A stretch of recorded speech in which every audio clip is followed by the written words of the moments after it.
here comes the storytelling voice. You got to sound like a Disney person.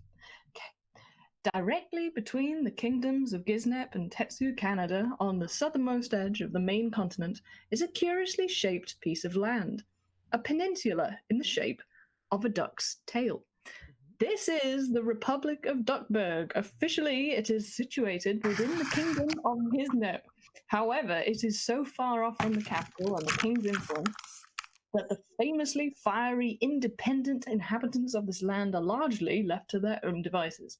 While Gisnep claims their nationality, most members of the rebellious and independent breed of Duckburgians, that is hard to say, tend to admit this with reluctance, and many claim that Gisnep's own fortune owes much to their input. This province has spent many peaceful years in lively peace with the Tetsu Canadians, with whom they have strong bonds. Largely surrounded by water, this industrial city's economy has blossomed over the years due to their outgoing bravery, inventiveness, and expertise at trade by sea, mostly being of an aquatic type. That is, fluffy with web feet. Especially thanks to contributions and efforts of one particularly stubborn, thrifty, and fearsome individual. That individual is the notorious Screw McCodger, a famously wealthy, stingy, mostly honest, and entrepreneurial old duck who is the current head of the respective clan of Balkarks, a noble family with considerable influence across Inkwell. Screw McCodger has hired a mismatch of band of adventurers, or some arrangement of words that I just said that makes sense, to reclaim a recently acquired treasure stolen in transit. That mismatched band of adventurers is you. Introduce yourselves and your characters and why you have taken the job. All right, so I'll start. My name is Snailcomicz, and I will be playing Grand MaPa. They are a low-level warlock, which is pretty odd considering how old they look. It's also pretty odd considering how real kind they look, but the moment you mentioned it, they irritatedly go, "You want more proof than this?" and shoot their eyeballs out in the most cartoonish way possible. Amazing. Grand MaPa has taken this job because, quite frankly, they need a little bit more funds to investigate something personal. Don't worry about it. It probably won't kill them. It's fine. Okay. Nice. I am so excited to get into this, guys. It's so good. Too. Okay, Samaranth, you're up. I'm Samaranth. I'm playing Doc. Doc is a Toonkind artificer, which she likes to make things that are dangerous to her health and the health of others generally. She's here because she got a taste for adventure a while back, and she's looking for more of it. And if it's a way to make some money while she's doing that, that's fun. She's having fun. We all love Doc. Doc Acne Everybody is the loves best. Doc. All right. Absolutely. Right. I'm Kai, and I'm going to be playing Charlie Black, who is a worn cat. And I'm going to say he's taking this job because, frankly, he's a con artist. He presents himself like, within actual game terms, he's a bard, but in terms of how he tends to live his life, he's a good guy, but he's still a con artist. And I reckon he's taken this job because he realizes, oh, hey, this is a good way to kind of get a little bit closer to Scroobakodja. I never know, might actually be able to get something a bit more out of this afterwards. This is so good. This is so good. I love everybody on this team. Happy. Me too. Oh, you're great. Okay, well, basically, the brief is this. McCodwell recently bought a collection of valuable gemstones at an overseas auction via a representative. most notably a famous blue gem known as the Heart of Ice. The Heart of Ice has a long history of being passed around at high prices, despite being surrounded by rumors of a curse and people dying in unfortunate and gruesome ways due to owning it. Dun, Makoto dun. doesn't care for such superstitious nonsense and was determined to get his hands on it. Alas, after finally locating and purchasing the stone, it and the rest of the cargo was stolen by pirates while being transported via a trustworthy ship, Dun, dun, which dun. was also stolen. They were very good pirates. Crew survived, but were fired safely, in inverted commas, back to land via cannon. One reportedly enjoyed the sensation so much he is building an entertainment act based around it. Forget everybody Right at the else. moment. I respect you. Yeah! Okay, so you are currently at Hickory Dickory Dock. This is the dockyard, the main dockyard of Duckburg. Makoto's hired PI, Boris Borskoller, has located the vessel, which is moored there between several other pirate ships, because those are normal in Inkwell. You know, you just don't even question that kind of stuff. Your goal is to retrieve the gem and lost cargo, but never mind the ship. Makoto doesn't own it, and from his angle, it was the crew's fault that his jewels were stolen, so he doesn't care. It's like, that's fair for him. That's fair. Likewise, the police are too occupied in other matters, and there are also reportedly a large number of irrationally scary pirates on board, so they don't want none of that. Needless to say, this is a stealth mission. Instigating a full-on fight would be inadvisable, and besides, he's not paying you enough for it to be worth dying for. You received 20 gold in advance, then signed a horrific contract with more small print than paper, and have been told that you will receive another 60 when you have delivered the goods directly to him. You are currently standing on the main boardwalk of the dock. What do you do?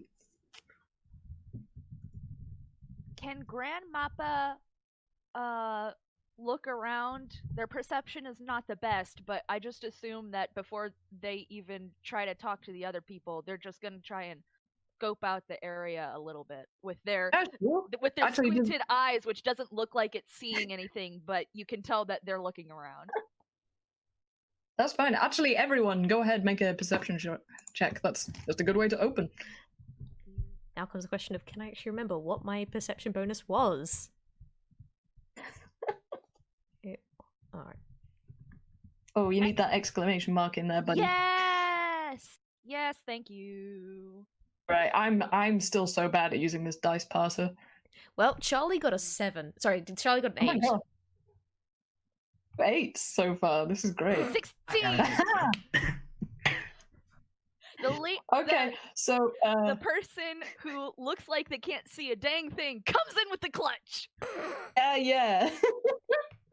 So yeah, Charlie and Doc, you both seem to be just really interested in what this boardwalk is made out of. You're like looking at your feet, like, is this hickory, like the name implies, or is it? I think it's more like oak.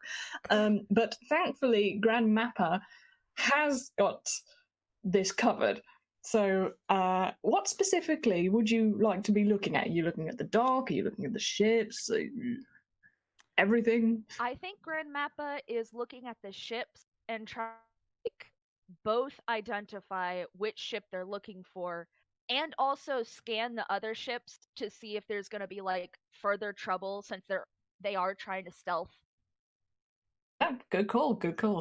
So yeah, and your they have the periphery, zero like, stuff. This is going to be fine. This is great. This is so good. Just in your periphery, so you're on the main boardwalk. To your left is the main square, but you're not really paying too much attention. Even so, you can still see the most notable feature, which is a gigantic grandfather clock. It's taller than the tallest of the buildings, and upon the side of it, you can see the brass rendering of a large mouse, which, as the hour strikes the last note of 12, yep, you're up past your bedtimes, it mechanically scuttles upwards until it is at the top of the structure to wait for the next hour. Now you turn towards the ships. So you're standing on a large boardwalk with perpendicular jetties leading alongside several ships. There's an extravagantly huge ship with a large cartoonish lion's head. There's one that seems to be entirely made out of paper with a rotund black pig for a figurehead, which I am not surprised if none of you get that as a reference. It's a British thing. And another, the one you seek, which is by its detail and warm solidity, a Muppet craft vessel. Oh dear. Its figurehead is unusual, split at the keel into two old men, leaning out on the spars of the boat with their elbows. Both seem to have been gagged with spotted handkerchiefs, which are not part of the original carving, and one is tapping a wooden finger grumpily. From the inside of the ship, for your very good roll, you can hear riotous partying and garbled language that you do not understand. It's the Muppets! Oh, yeah! Well, it was the Muppets. They were jettisoned via cannon, if you remember, and just guess which one enjoyed that so much. Gonzo. Oh, yeah, my boy. I am delighted. This is But in the this world, he's best. probably called Zongo, we should note. No copyright here. Of course. Oh boy. God, Oh, I boy. had a I'm feeling so you excited. you mentioned someone loving like getting like chucked about a cannon. I'm going through all the cartoon characters in my head and like I can't really think of anything. Do you mean no, we're doing Toons, not Muppets. I'm like, God damn it, Mod. Can't stop me. You can't stop me from having Muppet Born in my game. Don't stop her. It's amazing. Okay. So I think Grand MaPa, like, sort of now that she's like, they've got a lay of the land, sort of like nudges the other two and is like, so that's the ship that we're looking for, but I think it's, and they like pause for a second and they go, I think it's Muppet kind, and they like get this really distant look, and you can tell they're like going through a whole flashback, but none of you Hi. can see it, so they just stand there for a good I want to see it. That's really funny. and they never boy. explain it. They just come back and go, so what do we do? That's great. Is there like Well, they sound like they're having a. you go, Samaranth. Sorry, was someone talking? I was like, is there like so like there's a gangway up to the ship and everything. Is it guarded or anything?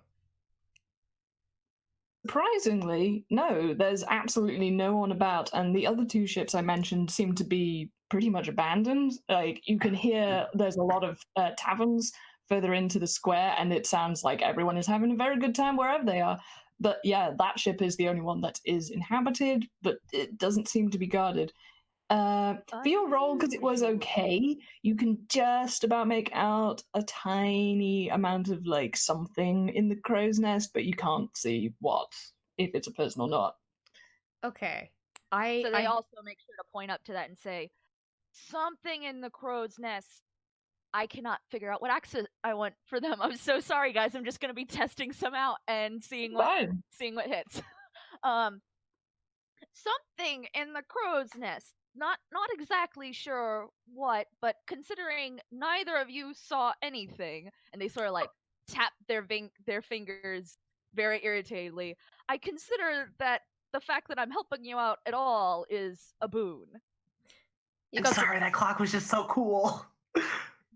You got some good eyes on your pops. But question is, any idea what to do now? Because I got one. Go ahead. What is it? All right, Mod, are there any like pubs or taverns or anywhere nearby where Charlie could like quickly duck in and buy a nice big bottle of not alcohol because they're Toons, but something that is definitely alcohol?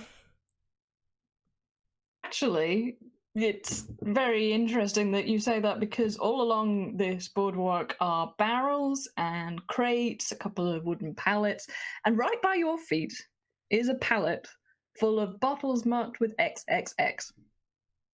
All right, Charlie wants to basically just grab a couple of bottles, so he's holding a few in each hand, He takes a kind of like slight swig of one, douses a bit over himself, and starts stumbling up the gangplank of the ship that they're trying to get onto.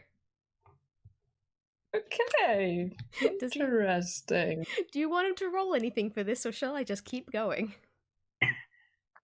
What are you trying to do? Like, I don't know what to make you roll for, because I don't know what Basically- the aim of this is. He's just gonna go like, "Hey, I heard there's a party happening here. I want to join in. Come on, I got a couple of friends. Come on, come up." And he's just like waving towards. He is acting absolutely sloshed, and he's just like, "Yeah, come on, there's a party going on. Let me join in. Come on." Okay, what do you two do? Do you join in with this act, or are you hiding? Absolutely hopping in on the gag, and like you can see the slightest glimmer of approval in their eyes directed at Charlie's way, but it's like for a fraction of an instant, so like they can't even prove that it happened, but it might have. Okay. I'm not sure Doc, are you in? I'm not sure Doc knows exactly what alcohol is, so she's gonna try and join in, but she doesn't really know how to act drunk. She drinks root my beer. God. I love you so much. Bless. Doc must be protected at all costs. Like, for real. Bless. Okay, I'm gonna say, because it was your idea and I suspect you have the highest bonus for this, yeah, Charlie, roll performance. And you're like carrying the team because you like announced Yeah. this, so I'm gonna let you take the roll. Well, I've got to please roll well, please. Can I grant fuck's sake. advantage? Yeah, like, Wait, yeah, because Yeah. the other two are helping you.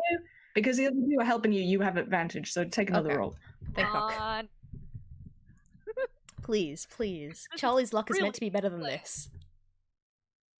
That's better! Yeah! That's what we were looking for. That'll do it. So, Sorry.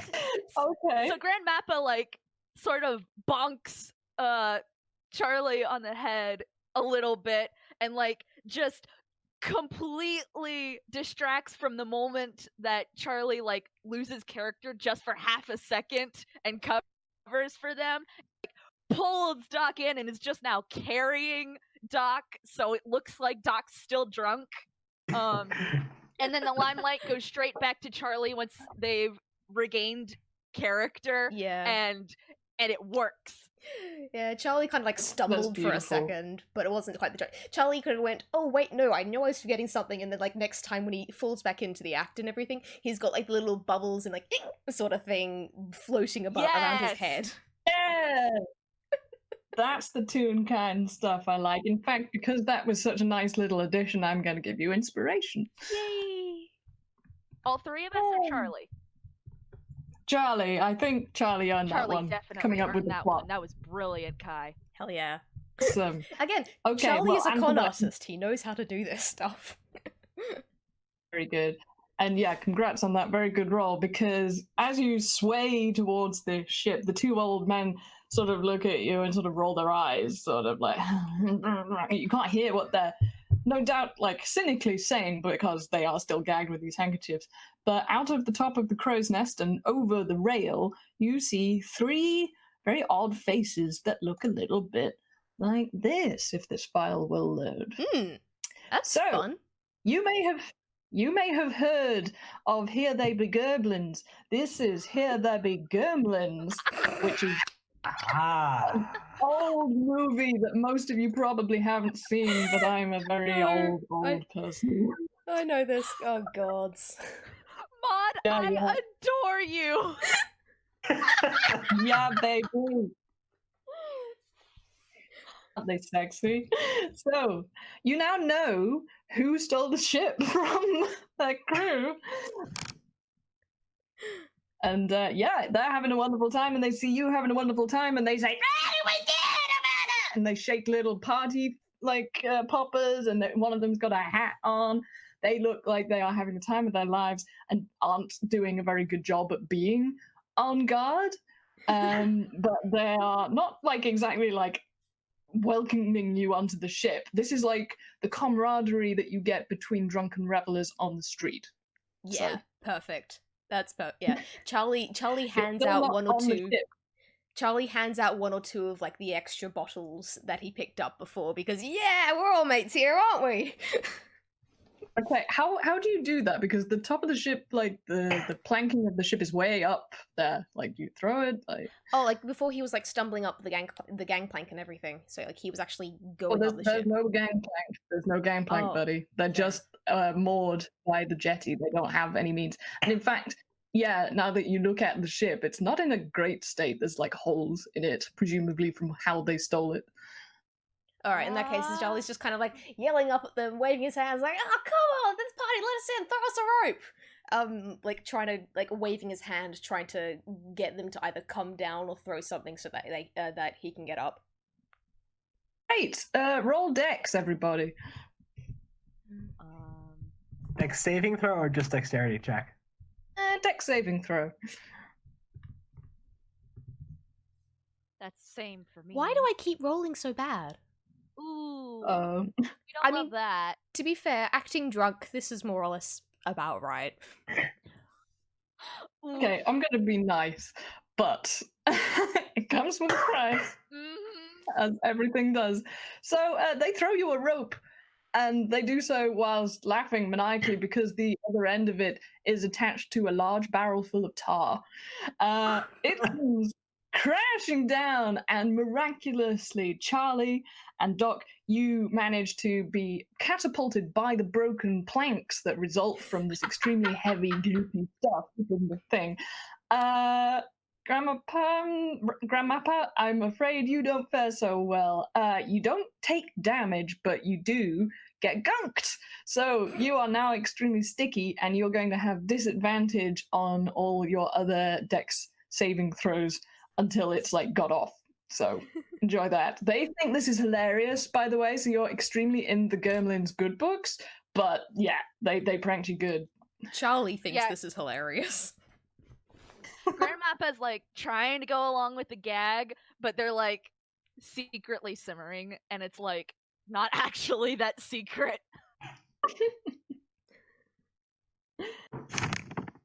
Okay, what do you guys do now? Now can Charlie go handing out the bottles and joining in the revels? Or at least, like, pretending to. They're still not going to let you up on the ship, dude. In fact, some of them look kind of like the ones that are on the lower deck look kind of giggly, and you're not sure they'd be able to. But wasn't the barrel like attached to a rope? Couldn't Charlie climb up the rope? Well, the thing is, the rope came down attached to the barrel. The whole thing came down. They gave you the whole rope. They gave you a rope. So. No, I mean that's Okay. valid. No, I thought you meant you meant that when the planks got hit, that sent Charlie and Doc Acne like up and actually like, flying onto the boat. Oh, okay. Actually, let's see if that happened. You two both roll acrobatics for me. Do I have time to cast a spell on myself? Describe the spell. It's jump. I'm gonna say, just because I think Charlie's rolled well enough already, save your spell slots, but just roll that anyway, just to see where you've ended up.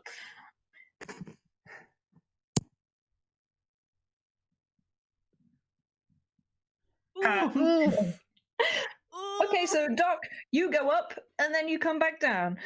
You land in the water with a very big comical splash, just as Charlie makes a superb landing on a fractured piece of planking. This is obviously where a cannonball has gone into the ship, so fortunately you don't get skewered on any of the splinters. Phew. And yeah, you have accidentally found a way onto the ship, and because the guys on the deck are still laughing, they haven't noticed. Question: did Charlie still have the rope in his hand? Ooh. Nah. Okay, that's fair. I'm gonna say nah because I've been very nice to you so far. No, that's valid. Honestly, fair. Well, Charlie's up on the ship. All right.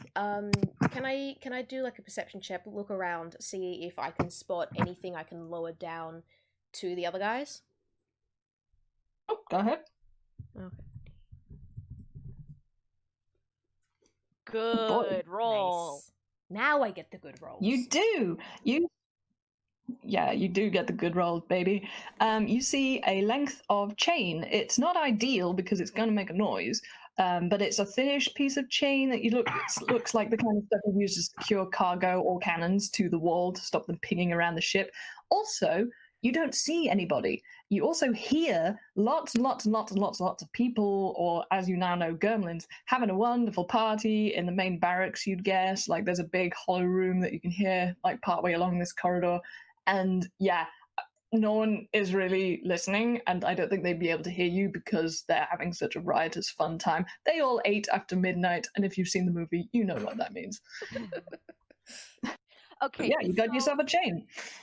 So can Grand MaPa, like, fully gunked, completely gunked, still, like, do a very complex set of hand signals to indicate draw the gremlins that are on the deck to where the rest of the gremlins are, then throw down the chain? Like, it's like charades and shadow puppetry at the same time, but they're completely gunked.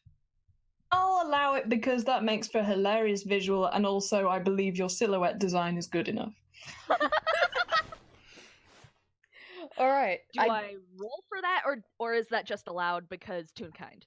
I'm gonna allow it. You do the thing. Woohoo! All right. Charlie gets the message. How is Doc doing? Is Doc still in the water?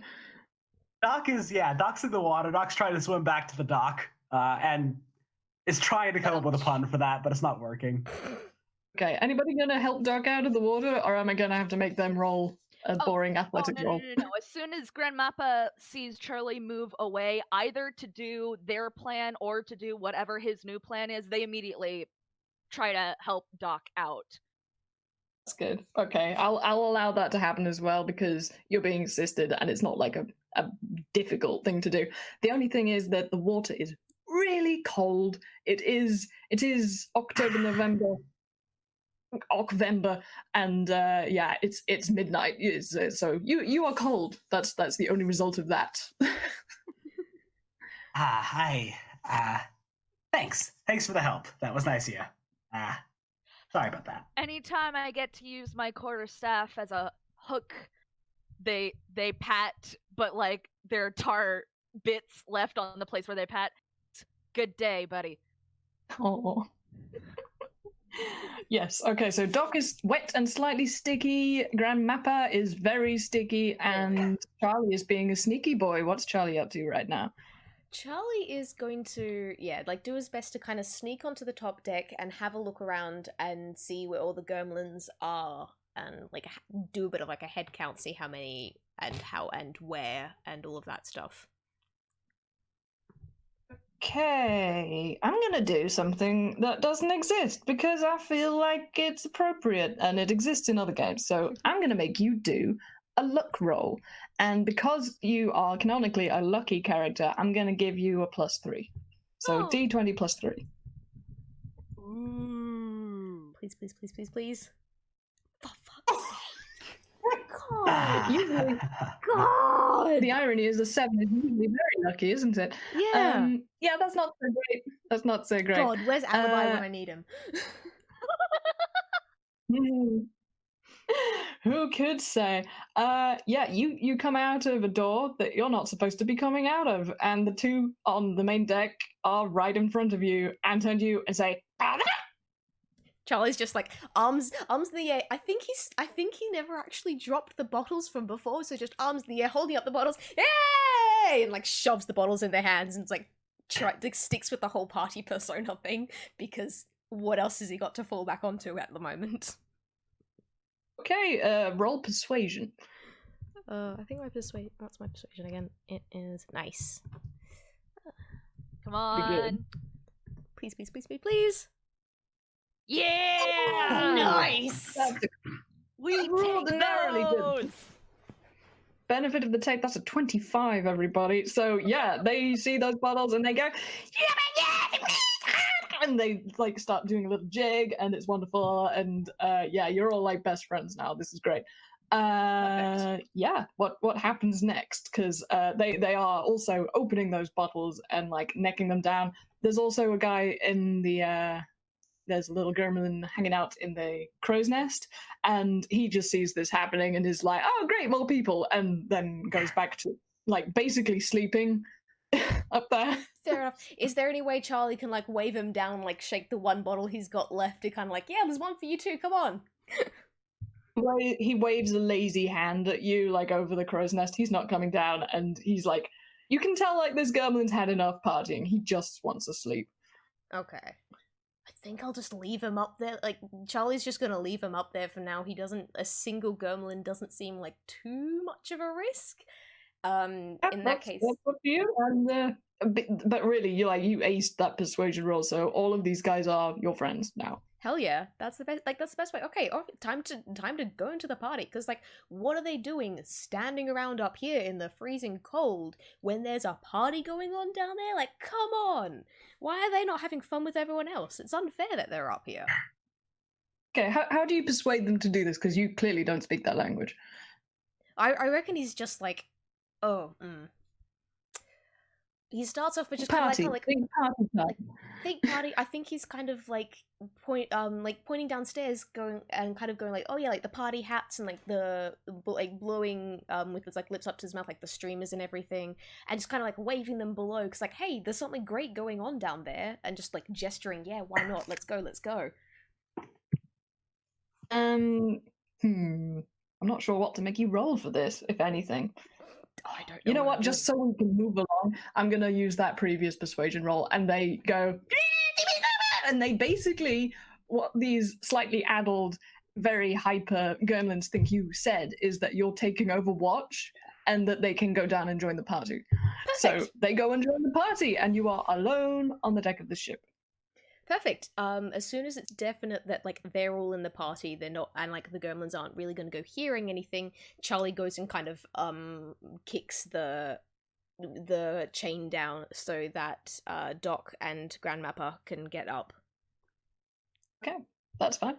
Can I try to get the tar off of Grand MaPa by they like, as soon as the train comes down, like holds up a single finger to Doc, and then they jump into the water and then immediately try to climb back out to like just try and wash the tar off? I'll say that some of it comes off if you like scrape it off on the planks, but the problem is like tar is waterproof, so you are still pretty damn sticky. So, but because you've made an effort, its after effects will last for less time than they would have otherwise. Okay, so they come out and they're cold, and like they like lean on the dock, not fully out of the water yet, and they go, "Forgot tar was water resistant." And then they like make the effort to scrape it off them. Yeah, stop leaning on the dock, dude. She's had enough. All right, I guess we go up. Does that seem right, Doc? Yeah. I mean, there's nothing down here except Okay. Choose whatever you prefer. Roll athletics or acrobatics, and do it at advantage because you have someone who's helping you from the top. This is Grand MaPa and Doc, obviously. That was a bad roll. I'm glad I have advantage. Oof, that was a worse roll. I'm glad I have advantage. Ooh. I'm so glad you guys have advantage. Oh, that's not the right number to do. 13? That's an amazing roll, but I don't think it's possible. Yeah, that's not. Yeah, sorry. Okay, for anybody who can't There we see go. this, Samaranth accidentally tried to roll a D202 rather than a D20 plus 2, so they got an 81 on that roll, but it wasn't a valid roll.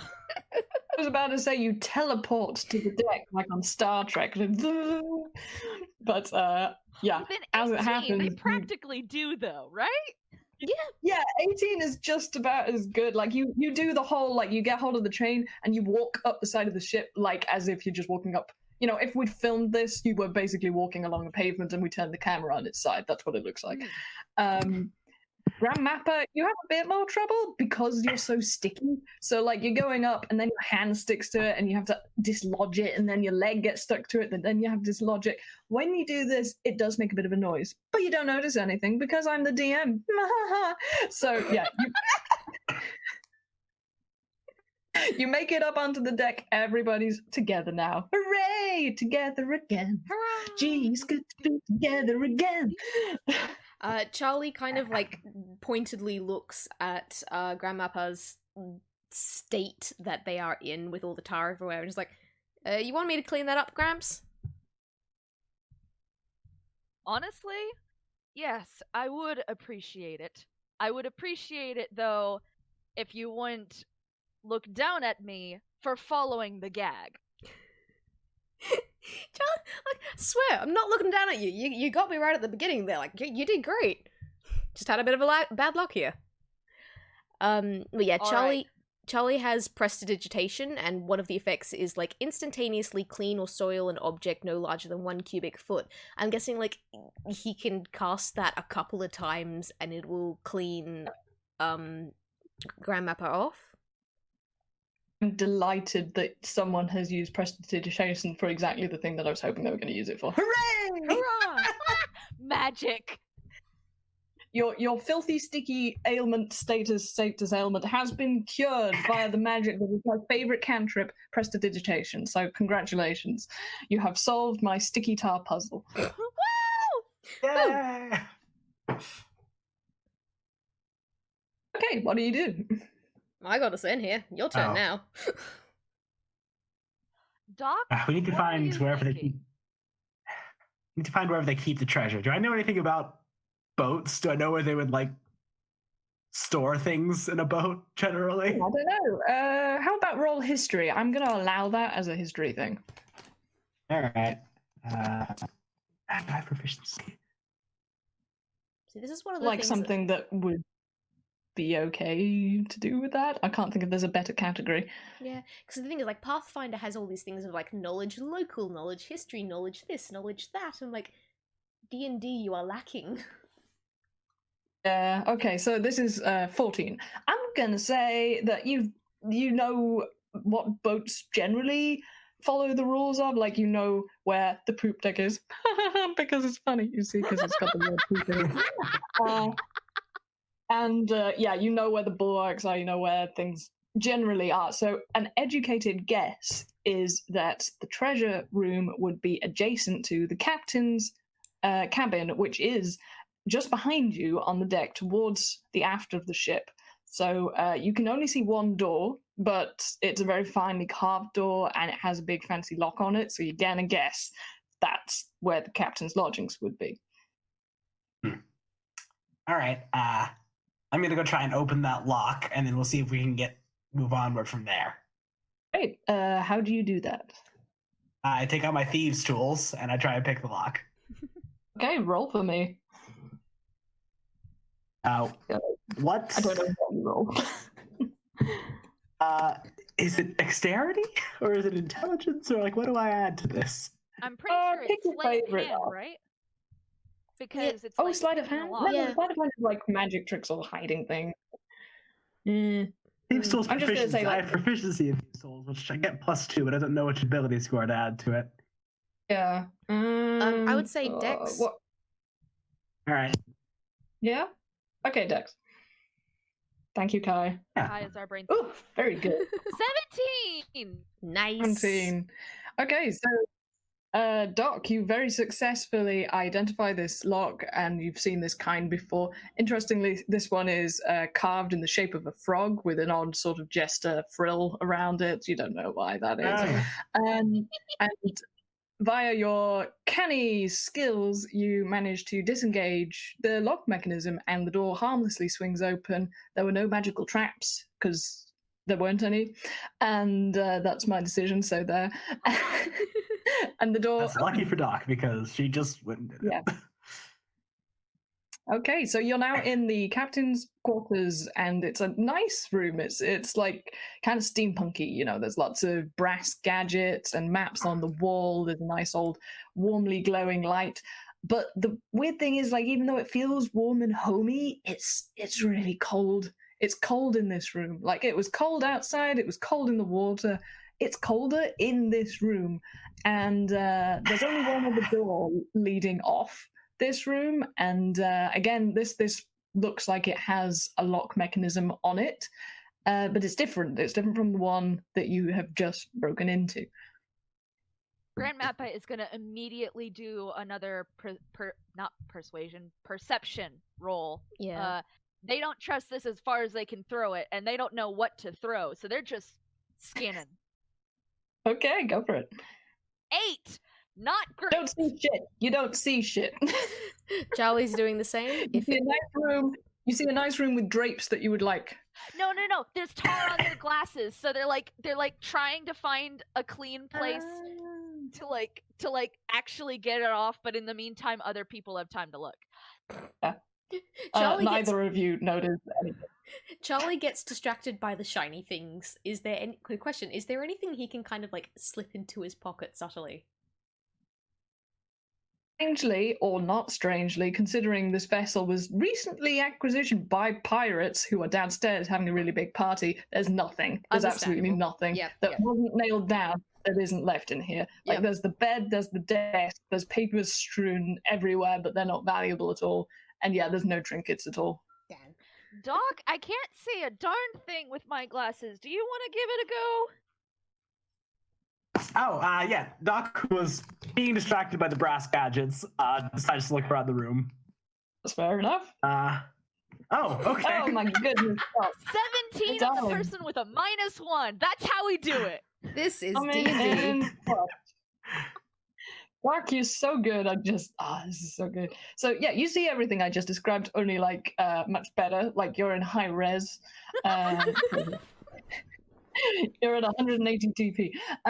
But more interestingly, you look at the floor, because you are the coldest person in here, and you're like, why is it so cold?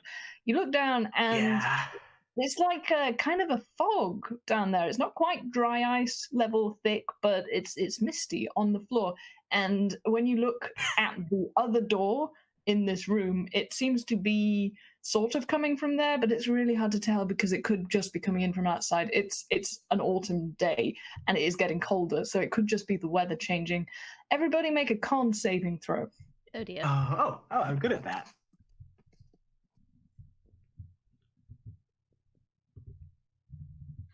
That's a 5 for me. That is a 22. Yeah, I'm not going good. Okay. Doc is just carrying the team at this point. Charlie has been in the limelight. Now it's Doc's turn to have their chance eventually. I swear. That is because Doc is just secretly a goddess. The thing is, this fog has nothing on these tiny boots I'm wearing. They give me a +2 to con saves. You cannot defeat the boots. Okay, so those of you who rolled above a 10, and that is you, Doc, nothing happens. You're fine, but you're still very cold. The other two of you lose 2 hit points. Hurrah! So take 2 damage. Sorry about that, guys. That's okay. Again, your perception was so good that, Doc, you think, well, you don't see it, but you can just kind of feel, even though there isn't particularly a fancy lock on this door, in fact, you are pretty sure that it's been broken by the people downstairs. There is something odd about this door. Oh.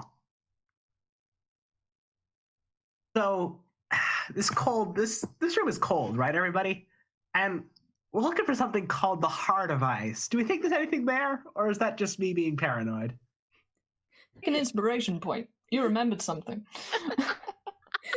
Charlie's just like got his arms rubbing his arms with his hands and just like shaking and chattering like, you don't think, mate? Grandmapa's like completely oblivious to this, and they finally go, oh wait, Charlie, you helped me with all the other tar. Could you finally get the tar off my glasses as well? Even though they've just taken 2 hit points of damage. She's like, why not? Got nothing better to do. And cast one last prestidigitation to clean up the glasses. DM's typing. Oh dear. Oh no. Well, actually, it's because I was going to say, I've got to go for like half a minute. I'll be right back. Please talk in character for as long as it takes for me to get back. Sorry. No problem. See ya. So what gags have you guys been perfecting recently? They're not actually blinking, but like the slits in their eyes are going a little bit wider and a little bit darker as they like examine Charlie's work with their glasses. Like, I haven't really been perfecting any gags, but I reckon like this sort of one, I reckon this one's good at any time. And Charlie just whips out an air horn from some pocket and just goes like right in Grandmapa's face. Dog cries out. MaPa obviously rolls with the gag and does the whole face completely like rubber hoses and like it's completely pulled away before snapping back into place. And it's so weird because they look so real kind except when they're rolling with a gag, and then it's like completely toony. It's like, yeah, see, you get it. All right, what about you, Doc? You got a shot? Gags. Let's see. Gags. Oh, I know. I've got a gag in my pack here. I can find it. And she starts rummaging through hammer space basically, and she's pulling out random items. She says, "Here, can you hold this?" To one of you, and she hands Grandmapa a lit stick of dynamite, and then goes back to digging through. Is the stick of dynamite lit? Is the important Yes, question. the idea, the gag is that like you take it out of politeness, and then it blows up in your face a little. Yes! Grandmapa, ever the straight guy immediately does the where like it's just black, and they were like, Charlie, be a darling. Do the prestidigitation one more time.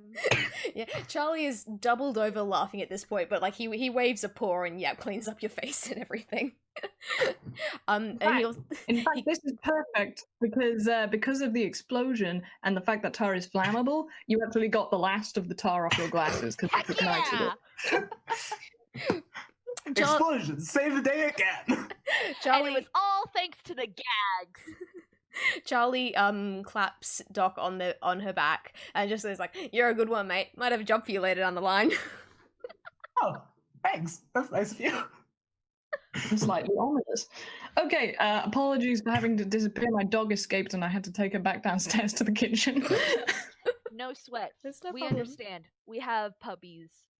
Okay, so let's keep moving, because astonishingly, we've been playing for almost an hour, and you are yet to get into the treasure room. So, treasure room, spooky door, missed. What do you do? Samaranth is the one who did the amazing perception roll, right? Yep. Do they mention that the door seems even weirder than, like, the fog would let you think that it was already weird? Yeah, this is a weird door. It's a weird door. Reckon you could jigger that one too? Let me see. Can I make an investigation check to search the door for traps? Sure, go ahead. Okay. I thought I was proficient in that, but I'm not. Oh well. No, the door seems fine. The door seems fine. Nothing wrong with it in terms of traps that you would be able to identify. Yep. I'm gonna try and pick the lock again because I don't know. It's yeah. Nice. Yeah, we take those. Okay, so here's the good news. You opened the door. Here's the bad news. You're going to take 1d3. Okay, that's not too bad. You take... Oh, no, it is, because you're already cold and you're wet. So that's double damage. You take 2 hit points of damage. No! Well, I mean, it means we've all lost 2 hit points so far. At least it's even. Yep, everybody's friends together in pain. So what happened? What happened when you opened the door was it got much colder, and because you were already wet and cold. That affected you much more badly than it would have otherwise. Fortunately, I only rolled a 1, so that could have been a 6. So. God. Yeah, narrow escape, huh? Your luck is really good. Like, it must have rubbed off alibi onto you, something fierce. Yes. So yeah, the door opens and you are now in the treasure room. And aside from that icy blast, like nothing else seems to happen. Seems to happen, she said ominously. And similarly to the captain's lodgings, most of this has been stripped. Most of the treasure is gone. You can see like patches on the floor where there were sacks of what you would assume to be gold. There's a couple of suitcases that have had their hinges broken, and 1 or 2 of them do seem to still be closed. And the ones that are still closed bear a very familiar emblem, and you notice it is Scroomakodge's logo. And presumably these have been enchanted, and they could not break these open, so they're fine. So you identify that there are 4 suitcases with the emblem on, that's the designated number that you were supposed to retrieve, and there is a blue velvet valise on a table at the far side of the room. That, however, is a different kind of case, and the hasp of it has been broken. But it's closed, so you don't know what's going on with that. There are also some very big, heavy trunks that have been literally nailed into the planks. These are extremely hard-wearing, traveling goods type of things. So that's the only thing that is remaining, you suspect, of the original cargo. Fair enough.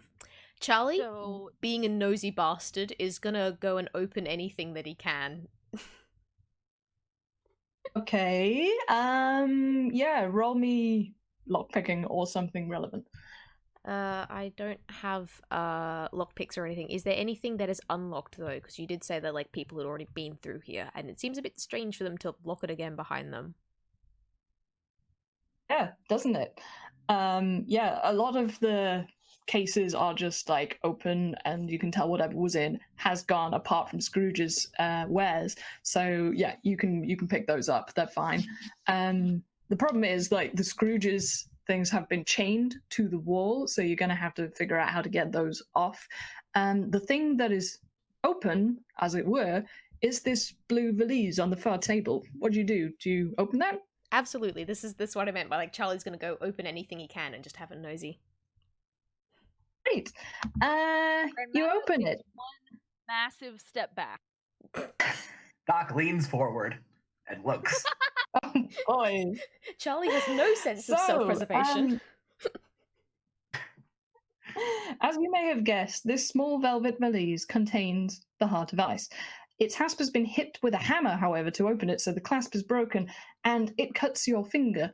And you don't take any damage because it's such a tiny, tiny cut, but a drop of Charlie's blood falls on the stone, and there is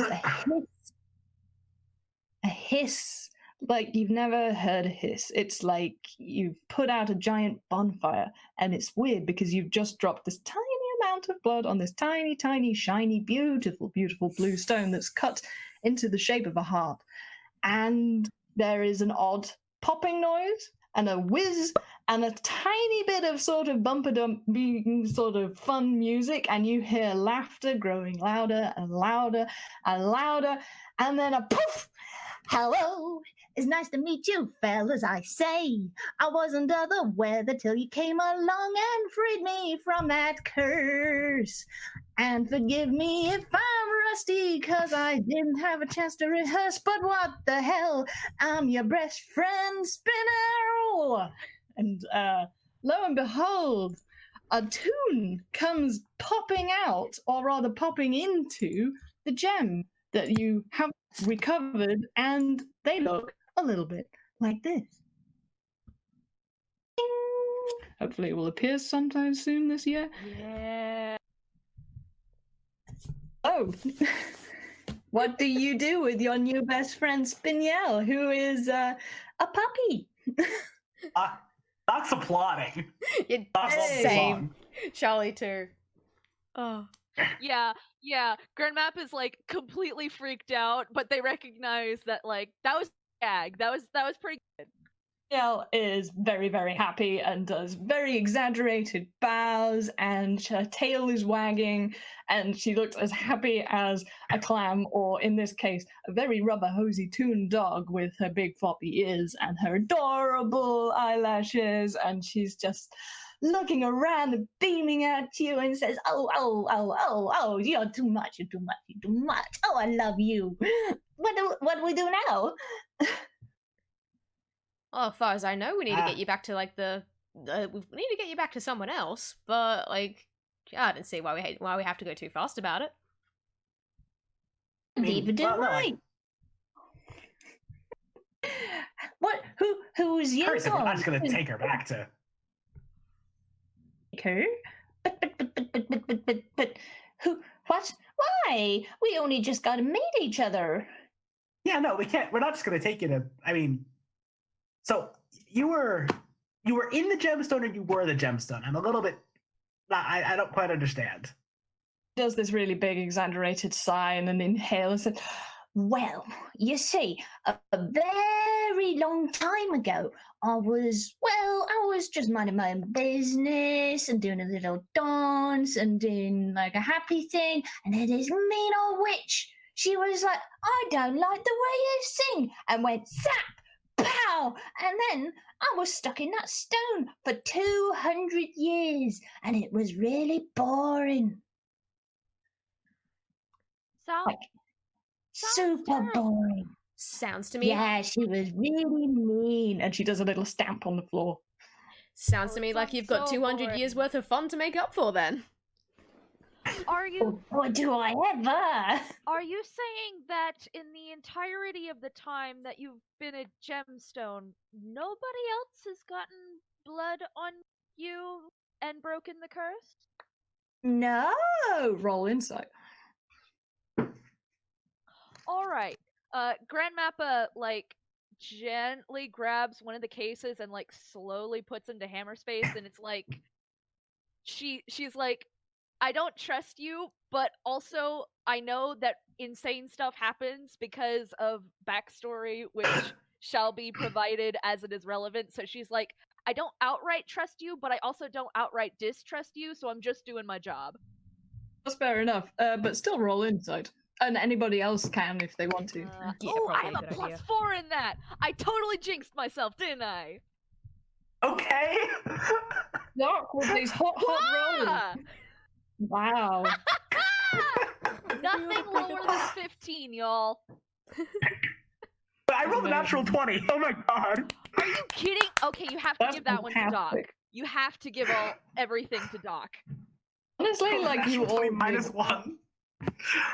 you all did really well, but that is a nat 20. So what you glean from that is that she's almost telling the entire truth. She is almost telling you the truth, but you're not at all convinced that this is the first time that someone has dropped a bit of blood on her and she's got out. And you're also not convinced that she was just minding her own business and singing a little song. But she's looking at you with these big, happy puppy eyes and is just kind of blissfully bobbing about. And he's like, oh, man, I don't know about you, but it was so cold in that stone. Oh, I hated it so much. And thank you, and you, and you, and all your little friends for helping me. Oh, wait a minute. You're those fellas that beat up those nice puppety guys. I don't think you're with them, are you? And you turn around, and because of all that noise you were making with that chain before, Plus the air horn, plus the dynamite. Yeah. I have not been doing so good at the stealth part. We're humans, man. Come on. to be fair, none of you asked to make a stealth roll at any point. No. We knew what we were about. I have You did. 0 stealth, okay? It's not my fault. Shush. I said it's a stealth mission right at the start. Anyway, so yeah, there are currently 6 gremlins hanging in various odd positions off pieces of the wall and the door frame, and they are just looking at you like, we're gonna beat the tar out of you, which is ironic because you managed to just get it all off of you outside. So let's roll initiative. Look, if Screw wanted this to be an actual stealth mission, he would have hired a bunch of ninjas. We are not ninjas. Oh, I accidentally got a nat 20 on a roll that actually doesn't super matter that much. That's alright. It's fine. Don't worry about it. What is with these That's terrible great. rules from Charlie? So Grandmappa Okay. just Oh, I got a roll quietly down. leans over and says, "So I already have my case." Hmm. Okay, I'm gonna split my gremlins into two because that's a lot of Yeah, that's a gremlins, lot of dude. gremlins. That's because they're fat. Okay, I'm gonna give Charlie that. So we have the order of fighting is Grandmappa, then 3 gremlins, then we have Charlie, and then we have another 3 gremlins, and then we have our good friend the Doc, and I haven't rolled our best friend or your best friend Spinel. Oh my god, what's with all these 9s? That's crazy. That would go Charlie, Spinel, and then the gremlins. That's great. However, because Spinel has alerted you to them, I'm going to give you a nice little present because she says, oh, what's this? What's this? There's gremlins everywhere. What's this? This one has orange hair. What's this? They've all got horrid beady little eyes and pointy teeth. What a surprise. And can you hear their funny cries? Oh no, what's that? What's this? And she is doing a bardic thing, which is to give you plus 1d6 to attack rolls and save rolls for the next round. And she is bouncing around singing this song and doesn't seem to be like interested in fighting anybody, but that's what she's doing. Okay, Grandmappa, what do you do? So just to double check, the order is Grandmappa, 3 gremlins, Charlie, Spinel, 3 gremlins, Doc. And I'll be doing them as a swarm, so it won't take forever. Yeah. I'm just gonna go ahead and put that in the chat. Do you want me to pin that also? Just If you like. Okay. If you like. Um. But I'm hoping this won't take too long because they're weak as shit. Yeah. Okay. So Grandmappa is going to take out. So what they do is you've seen their hook cane the entire time. They've been like leaning on it. Oh hell yes. And they used it to hook Duck literally out of the water. But Yay! they take this cane and they like twist the handle, and then in one smooth motion you see that it's both a quarterstaff and a rapier, and they just pulled out the rapier part.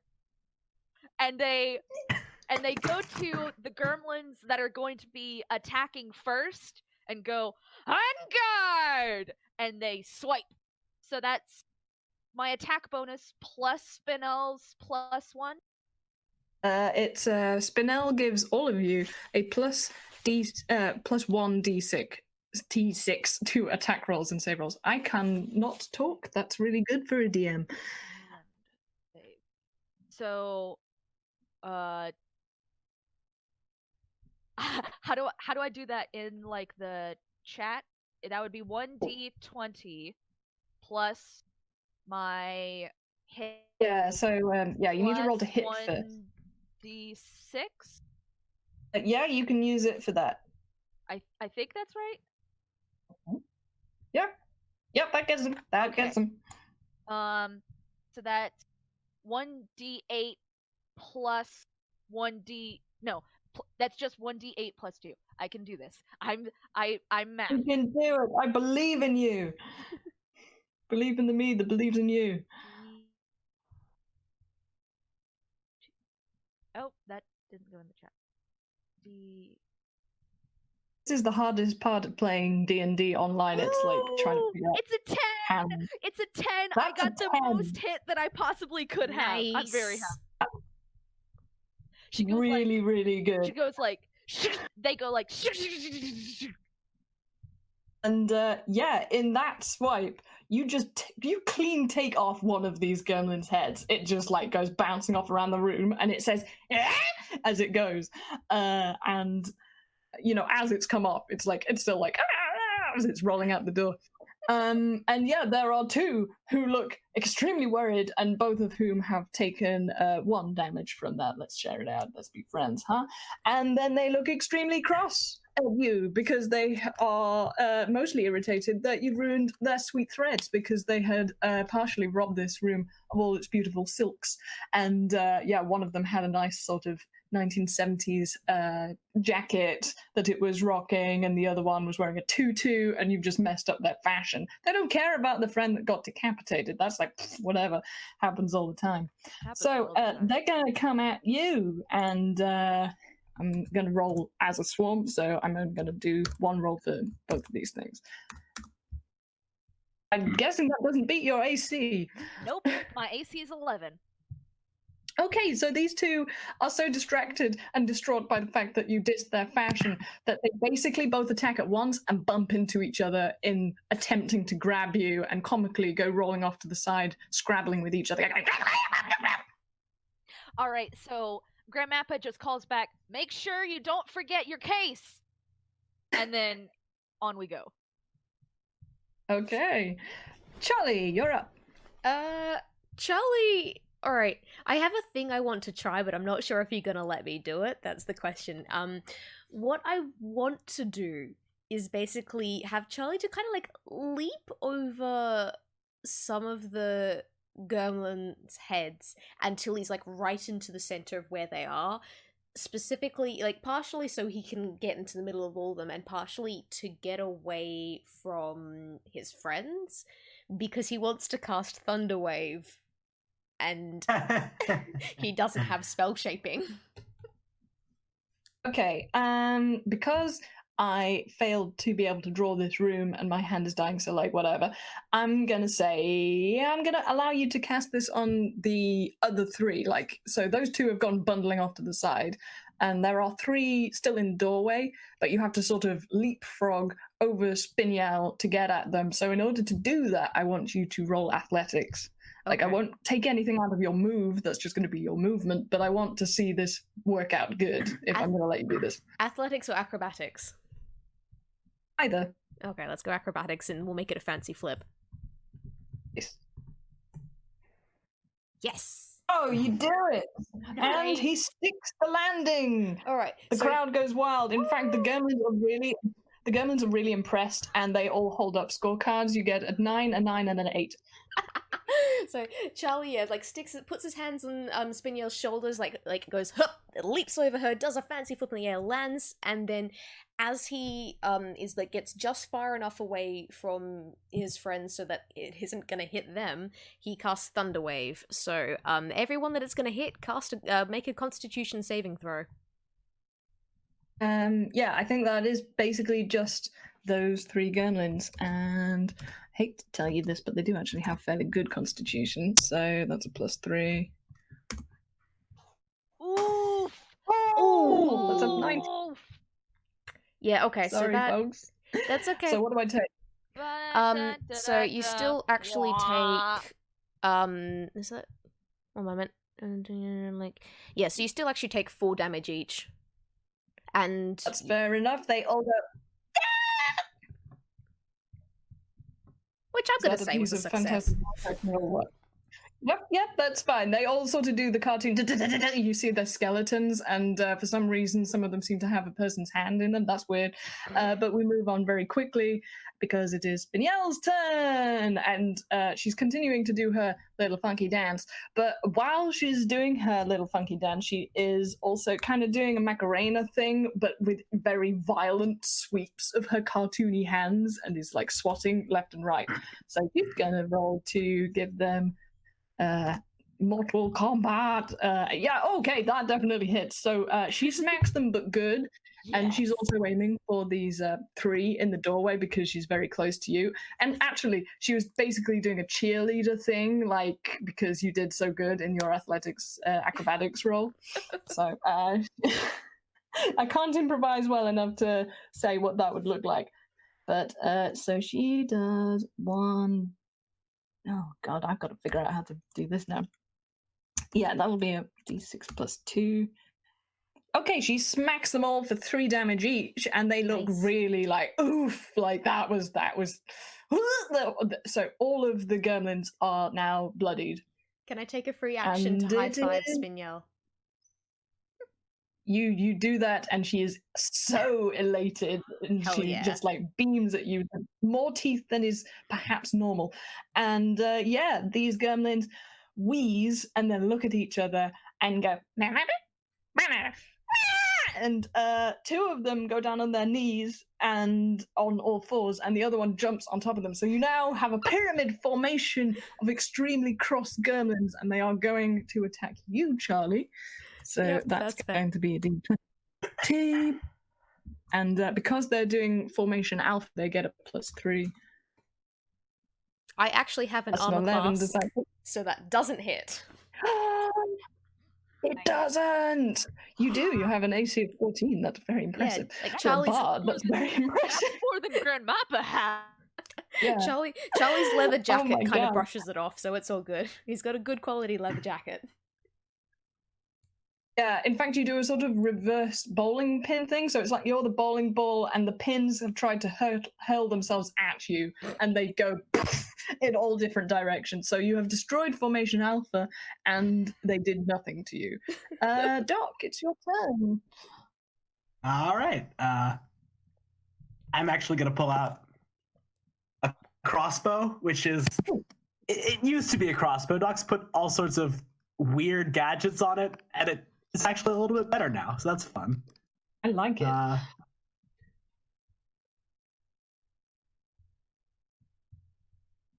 But I only rolled an 11, so that's unfortunate. Mhm. Yeah, I'm afraid that's not going to hit any of them. All the gremlins that see, like, whoever you were aiming at, the gremlins see this and scatter and do little bouncy barrel rolls. And unfortunately, your bolt goes pinging off, and happily it lodges itself in the wall, so it hasn't gone rogue and hit anybody else. So that's something. It actually vanishes on impact. The crossbow generates the bolt. This is a thing that I have. That's so Nice. cool. I really like it. That's great. Okay, and we're back to the beginning of the order, so it's Grand MaPa's turn. Are the gremlins in a direction where everybody else is like not, that Grand MaPa could like get an angle and cast their own spell? Unfortunately, they are basically all over the place right now. However, the 2 of them that went rolling off together before, they're together, and they're off to the side because I'm feeling generous. All right. Grand MaPa is gonna let everybody else deal with those, that one that's left, and they're gonna cast poison spray, which I hope works, because it'll be really cool if it does. Okay. So it says DC 12 modifier +4, so I roll. I don't actually know how to use spells. Okay. Basically, I think you still have to roll to hit, so you've got to use D20 plus your spell modifier. Which Is that right, guys? Which is down here at the bottom. Yep. The creature makes a Constitution saving throw with poison spray. Oh, does it? Okay, so that's me. Yeah. So what do I have to roll saving on? Constitution. Constitution? Yes. Constitution. Okay, so that's plus. Oh God, was it 3 or 4? I'm gonna say 3. I'm gonna be nice. That's an 8. 8. That's... The DC is 12, so that doesn't do it. Oh no, my poor Yay! babies! I feel so Yay! terrible I'm for so them. happy. Okay, so 1. Even if that had been like a +4, it would have been a 9, so that would have failed anyway. Oh no, wait. Yes.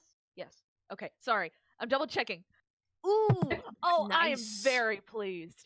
So Okay. Grand MaPa So has their rapier out, and they like slam their remaining quarterstaff / cane into the ground, and from one of their legs, this green light just like flows through them and into their eyes, and they hurl out their hand and cast this huge, noxious spew of poison grossness that somehow doesn't look like acidic. It looks like sappy, but it acts very, very acidic. That's amazingly gross, and because you described it so well and everybody else has it, I'm gonna give you inspiration. And so yeah, chalk that down, because these two gremlins turn around and they see this poison cloud coming and they go because they have resistance to poison, and you cast it so good they go and basically melt. They just turn into goo and dissolve and are absorbed into the mist on the floor, and they are gone. Congratulations, you have melted all but 3 of my gremlins. Yes! Very good. Okay, Charlie, you're up again. All right. Charlie could probably do another big spell, but he has a feeling that he probably will need more. He'll probably need some of these other ones before the night is out. So instead, And these gremlins are very bloody. So yeah. So instead, he pulls out his rapier and takes a swing at the one closest to him, which is a before it. D20 plus. Oh, Guessing that hits. Hit. Yeah. Just a feeling. 15 plus 5, making an unnatural That's a unnat 20. That's definitely getting to it. Well, Yep. that's something. You got a dead gremlin on your stick. Yep. You slash him and he goes and falls over, and the last gremlin looks extremely worried and turns as if to run away and then doesn't, and kind of does a backflip, which is amazing because it's very, very short, but it somehow flies over your head. And as it's doing this, Spinel sings, "Oh my, what's this? That one has fallen down. But look, that one has snuck around to try and hit you on the head and make you dizzy. You're just dead. I think he should be put to bed a bit like this, and this, and this." And she doesn't even bother to sing the rest and just grabs this gremlin and slams him and slams him and slams him against the wall and the floor and the ceiling. And it's almost funny, but it's almost not, because it's like, ah! And he is so dead after this. I don't even have to roll damage because he had like 1 hit point left. So you have 1, and you still have to make a con saving throw. Do that, everybody.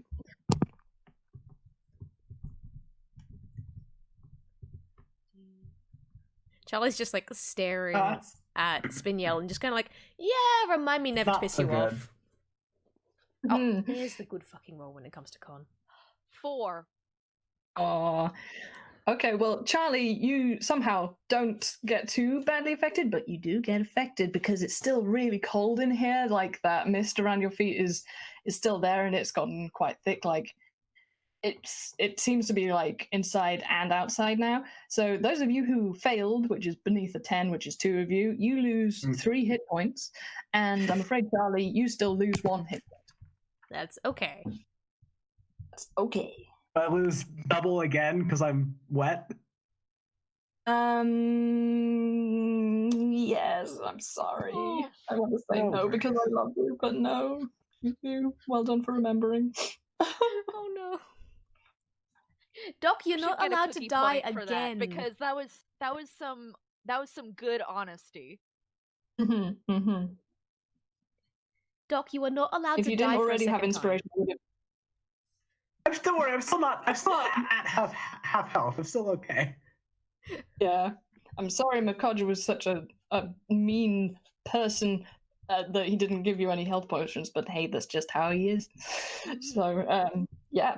So that's the current... sort of worriedly hovering over Doc as soon as they like put their rapier back and make it just a cane. They're like, you doing okay, sweetheart? You look really cold, and like I'm already cold, so. Yeah, Spinel is bouncing around and says, "Gosh, they were mean. You guys okay? We should probably get out of here. Am I American or am I a Cockney? I think the joke was supposed to be that she's a Cockney Spaniel, but I'm not so good at Cockney accents." Look, accents are nonsense anyway. Oh boy. I don't care if I'm insulting half of London. They can eat my... Anyway, so yeah. What?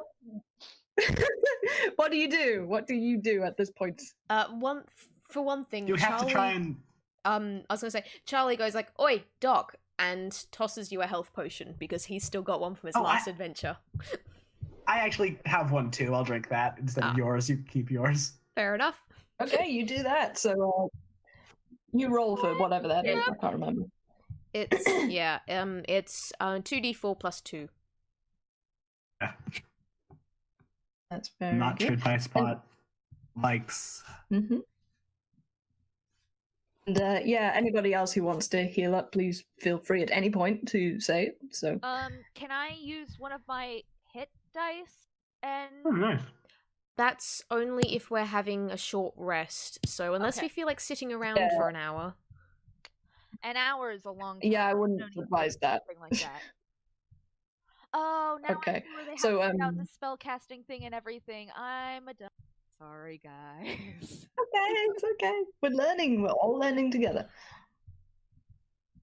Doc is feeling A-okay. Up to full health. Well, Nice. yeah, no, because Snail, how many hit points? Like, what hit points are you on? What's your 5. max? My max is 15. I'm at 10, so I'm not like super bad off, but another couple of hits could be bad.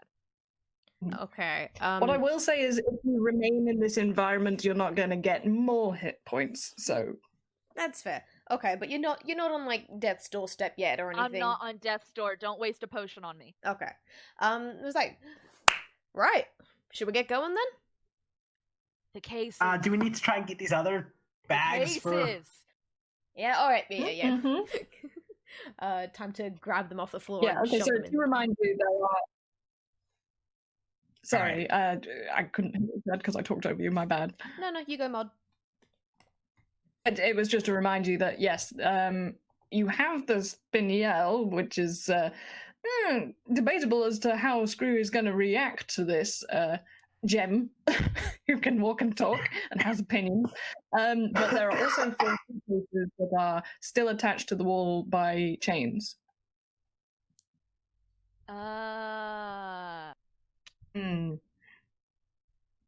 So Grand MaPa might like approach Spinel and say, "So you're cold." Oh, I'm Cockney Spinel. It's lovely to meet you. Oh, I've got my original accent back. Look at that. Isn't it a miracle? Oh, it is a miracle. It's a Christmas miracle or a Halloween miracle. And yes, that's my name. Well, the full name is Cockney Spinel, but as you can probably guess, I tend to drop the first name for obvious reasons. And yeah, always lovely to meet you. What a fantastic fight. Oh, I am so pleased to have made your mutual acquaintances. And she's shaking you by the hand. And she's doing it so hard that you're not bouncing up and down, but she is, like a sort of jackhammer off the end of your arm. And Grand MaPa's arms are doing that wiggly thing that cartoons do alongside her so that the rest of Grand MaPa's body doesn't go up and down. That's really good. Make a passive perception check, everybody. Oh, if it's Passive perception or a perception check? because passive perception is something we don't have do you to not roll. make Passive perception is just something where we have a stat. actually, yeah, fair enough. Just make a perception check then. Are you sure? Because we could like tell you our passive perception. Yeah, do that actually, because I've never done it before. So my Can you tell me what your passive? My passive perception is 12. Mine's 11. Okay. 9. Okay, so Doc, you don't hear nothing, but that's not surprising because you've got a bouncy cartoon hitting the floor repeatedly. You other two, fortunately, do get the sense that you are making, and have been making, a lot of noise. And while you can still hear the party happening in the distance, there's a sort of general...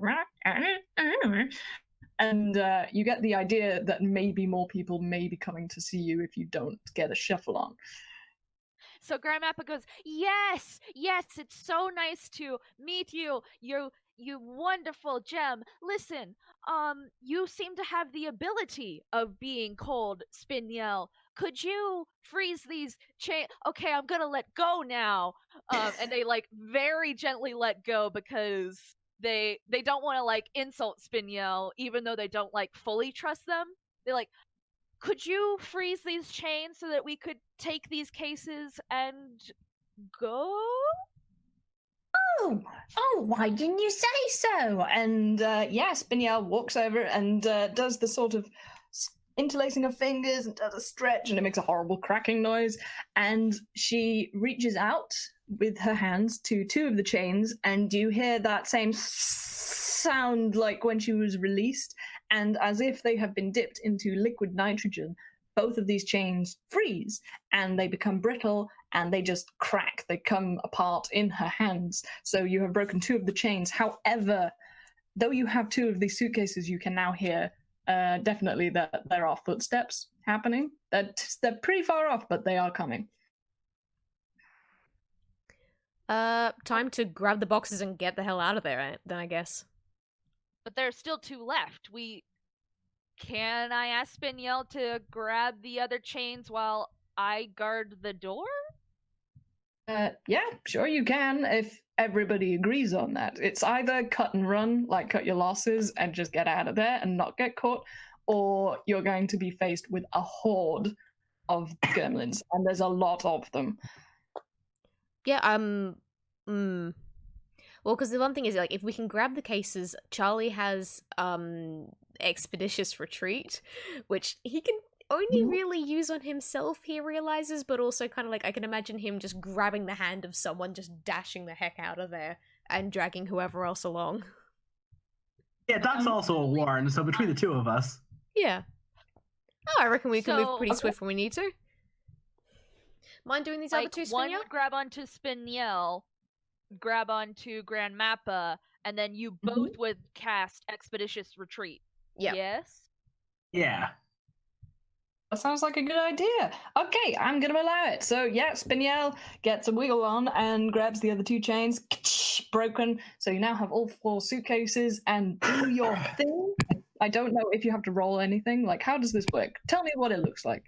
Expeditious Retreat, it's literally just, this spell allows you to move at an incredible pace when you cast this spell, and then as a bonus action on each of your turns until the spell ends, you can take the dash action. So it's basically, we get to run really fast. So I can imagine just like Spinel breaking the chains, us grabbing all the trunks, then I'm guessing like Doc and Charlie grab the hands of the other two and just zoom out of there, leaving a dust cloud in our wake. That's beautiful. Okay, yeah, that's such a great idea. You just all straight Sonic out of here. Your feet are circles as you go dashing out of this place. And you even manage to sort of feel the presence of gremlins coming out on the deck as you go past them, but you're going so fast they don't even see you. It's like Dash from The Incredibles.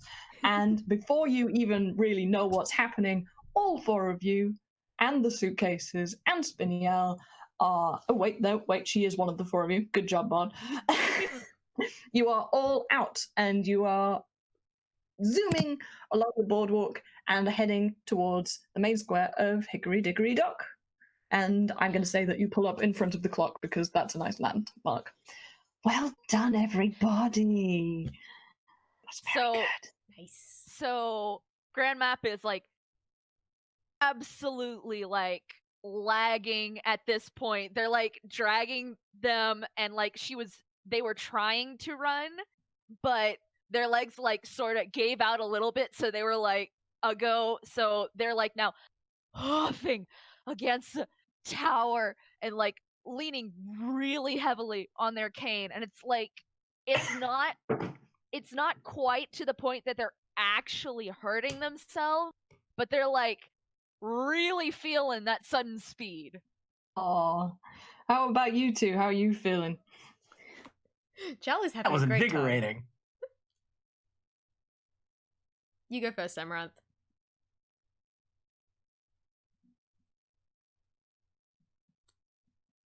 Well, it was invigorating. I think I heard.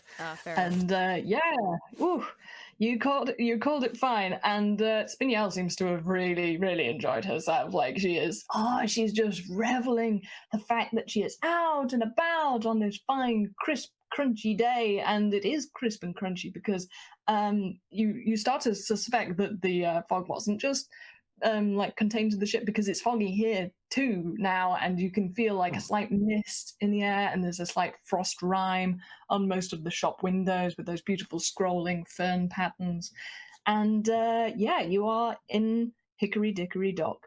The ground is cobbled and currently sparkles between the capricious lights of a half moon. There is a small casino surmounted by a dilapidated, oversized roulette wheel sign. The next door is a large dance hall called the Blackjack Ballroom. There's a couple of houses, something that looks like a shipping record station, a few taverns, the largest and noisiest of which is called the Peg Bar, because I have always wanted there to be a place called the Peg Bar. Is there one in the world? I really hope so. That would be great. And as you're standing there catching your breath, you hear a crash, which is preceded by a punch, and something or someone comes flying out of the door of the casino and lands in a sort of not too far away from you, and is followed by a person shouting, "Come back when you learn how to lose!" And it slams the door. And this person extracts themselves from the heap of purple and orange that has landed on the floor in front of you. And Alibi stands up, brushes himself off, and looks extremely tired. But as he pats himself down, you can hear a very hearty, healthy clinking sound in his pockets. And he smiles and looks like he didn't have too much of a bad time, especially when he looks up and he sees Alibi! you. And he says, "Oh, what's up, Doc?" How did I not know about the joke? Mod, that was terrible. Welcome, I've been Oh my sitting god, on what are my you doing here? I'm so happy right now. I thought you might be. Amazing. Oh, what do you guys do? I think Doc should go first with this because he's just been addressed. And she's just been addressed. Sorry. Doc runs up to Alibi like, "Are you okay? What are you doing here? How you been?" She's excited to see Doc. It's Alibi. I'm Doc. Ah. Everybody's happy to see Doc. Even Doc is happy to see Doc. Alibi is very clearly trying not to look too happy, but it's failing miserably. Alibi is just really happy to see someone who's happy to see him. It doesn't happen that often. So he gives you a big hearty slap on the back and is like, "Oh, well, what a coincidence. And who are your lovely friends? I do hope you are all feeling well." And as he says that, you feel well because he has just, rather accidentally, cast Healing Word on any of you who needed it. So that's a 1d4 plus a 4. So yeah, Nice. take 5 healing. Mod, that's exactly how much I needed to go back to full health. How did you do that? I don't know. Like, it's Alibi, dude. Like, Alibi can just pull out them rolls, huh? Anyway, so yeah, you all feel much better, and even you, Doc, because you feel warm. All of you feel warm, and in fact, you sort of realize how cold you had been. It hadn't even, like, you had become numb to the fact that you were absolutely freezing. And this was very timely for you, Doc, because you were about to take more damage. So I'm very glad to get out of that room. So you are all warm and happy. And Spinel is looking at Alibi with a very odd expression, and you can't quite tell what it is, and neither can Alibi. Alibi looks at her and says, "Oh, I'm sorry, I don't think I've had the pleasure." And Spinel says, "Oh, you have. Oh, trust me, you have." And she leans into the moonlight with her sparkling gem nose in this beautiful moonlight. And Alibi looks at it and suddenly looks very, very worried, and also kind of like confused and amazed and like, "You? But you weren't." And Well, I do apologize. Of course, I have met your acquaintance, but you weren't quite. No, I was not quite myself. It is true, but you didn't really give me a chance to introduce myself, which is a bit rude. But that's not exactly out of the ordinary. It has been the way of the past 200 years, which is quite a long time. So I will have to forgive you, considering you appear to be good friends with these friends of mine. And she gives a rather forced smile and shakes his hand, and you can see it's a bit too hard, like he winces as she's doing both of these things. But she disengages, nothing else happens. And you remember, because the DM forgot to tell you before, that transportation has been arranged should you succeed and survive this mission. So you do have transportation waiting for you, but it's a way off from the docks. And so what do you do now? Well, firstly, one thing wants to say hi to this new person because he didn't get the chance to before. So it's just like, oh, mate, any friend of Doc's a friend of mine. Like, glad to meet you. Name's Charlie Black, and goes to shake his hand and potentially steal his wristwatch. But considering its alibi, possibly not much luck with that. I'm going to make a luck versus luck roll. Okay, so we're both going to roll. Charlie would do sleight of hand, considering this is something he does actually know how to do. So. Okay, fair enough. You roll sleight of hand. Okay, right. And I'm going to roll luck. Ooh. Okay, you actually manage.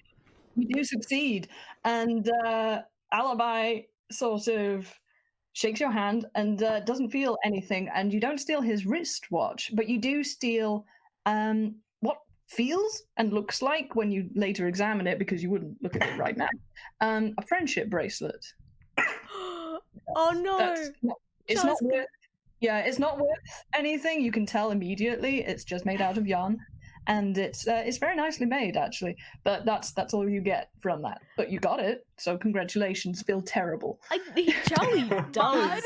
As soon as he realizes what it is, he's gonna come over and clap Alibi on the back and kind of reach an arm over his shoulders and try and just subtly tuck it back into a pocket without him noticing. Because nope, that was a mistake. What is that from Willa? I'm not going to say anything. Because Alibi is too...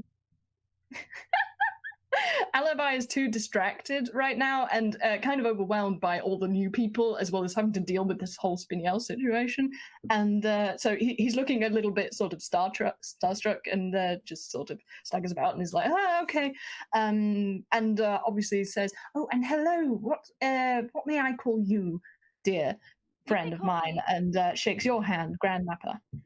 You may call me Grand MaPa. They, them, I have no intention of overwhelming you like the wonderful people that I'm traveling with have. She, grandmother, fatherly, taps his hand a couple of times and then lets go. Alibi looks incredibly grateful for this and sort of breathes a sigh of relief, and in fact kind of walks a little bit closer to you. Yeah. So what happens? What happens now? Do you want to stay? Do you want to head towards your ultimate destination? Do you want to talk some more? That's a good question. Oh, I'm gonna say Charlie's up for having a night on the town, but at the same time, he doesn't really want to be lugging around these big, heavy cases. So possibly better to get those out of the way first. Yeah, I will also remind you that even though you blew past them, there is still an entire ship full of pirates behind you. A fair observation. I think we probably move on and Grand MaPa understands the grandparently energy is rejuvenating Alibi, so they do the very gentle head tap they did with Doc so long ago, and it's like, I know, dear, they're quite a lot, but they're good people. I'm sure you know Doc, so you know they're good. I do. I certainly know Doc. Such a wonderful lady. I owe her a great deal. Regarding the new, well, I assumed the blue one, is that racist? I don't believe it is, but like literally, the blue. What's with her? And he's whispering this as quietly as he can, and it's rather effectual because you're all kind of standing close together, and Spinel is just looking at him. She's not even pretending not to.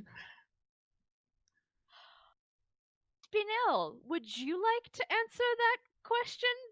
Grand MaPa is like trying to let this conversation happen, but also like trying to keep just enough distance for Alibi to feel safe. So they're like it's practically as if they're juggling the conversation itself, trying to take care of everybody, and it's surprisingly endearing. Spinel, in response to this, says, Oh no, I wouldn't want to drag you away from your best friend over there. In fact, I think I'm going to walk over here with my best friend. and she hooks Charlie around the elbow because Charlie was the one who released her from her teeny tiny sparkly prison. You know, huge cosmic power in itty bitty little space. And she walks on ahead, even though she doesn't presumably know where you guys are going, and is leaning chummily into Charlie's side, even though it's probably really uncomfortable. It is. So, where are we going? I just want to note that at the time that Spinel grabbed Charlie, at the time that was probably when he had his arm around Alibi's shoulders, so he's just kind of like yanked off right from it. But he goes with it. He's just like, all right, walking on. All right, we're doing this now. You two have some past, but I'm not going to comment on it. And it's like, all right, we're off to we're off to Screw's place. He said that he'd get us some transport back up to his. We got to drop off the suitcase before we can go catching you up on those 200 missed years of fun. I said, right? Oh, yes, 200 years of fun. Who is this Mr. Screw, then? He sounds fun. I think that, can I pop in for just a second? Grand MaPa is going to be like, all right, Doc, why don't you tell your friend, because she's like, they're like seeing what's going on with Alibi, and they just walk over and it's like, hello, dears. And now they're just monitoring this side of the situation rather than the Alibi side of the situation. That's fair. Okay, Doc, what do you do? I think I had been animatedly telling Grand MaPa about the time that Alibi saved my life. Oh, so cute! I'm just gonna chat with Alibi. Doc does not see the brewing tension at all. Her wisdom is -1. That's fair enough. Yeah, Alibi is kind of still really distracted and keeps looking at Spinel like he's not even like disguising the fact that he's worried about that whole situation. But he's also really glad to see you and wants more than anything to not feel as worried as he does. So he kind of leans into your conversation and takes great comfort in it. Cute! Yeah. So basically you guys are walking up these cobbles and heading towards a predestined destination. That's the most clumsy sequence of words I have said yet tonight. I do apologize. And as you do so, you hear the clock in the main square chime the hour of 1. And if you happen to turn around, you can see the silhouette of the mouse go, and it runs down the side and stops just above the cobbles in a very satisfying clockwork manner. And the terrible pun that I set up right at the start has been completed, so I feel good. Everybody make a con saving throw. Well, that wasn't good. Okay. I rolled a 2 and a 3. I'm gonna blame the fact that Spinel is literally hanging off my arm. And then out of nowhere, Grand MaPa rolls a 19. So Grand MaPa is like just outside of the sphere of influence. That's great. That's really good. And oh, look at that. Guess who rolled that? That was Alibi. Yep, that's about right. Alibi rolled an unnatural. This guy, I cannot believe. Anyway, I mean, you're all witnessing this. This is like, that's just...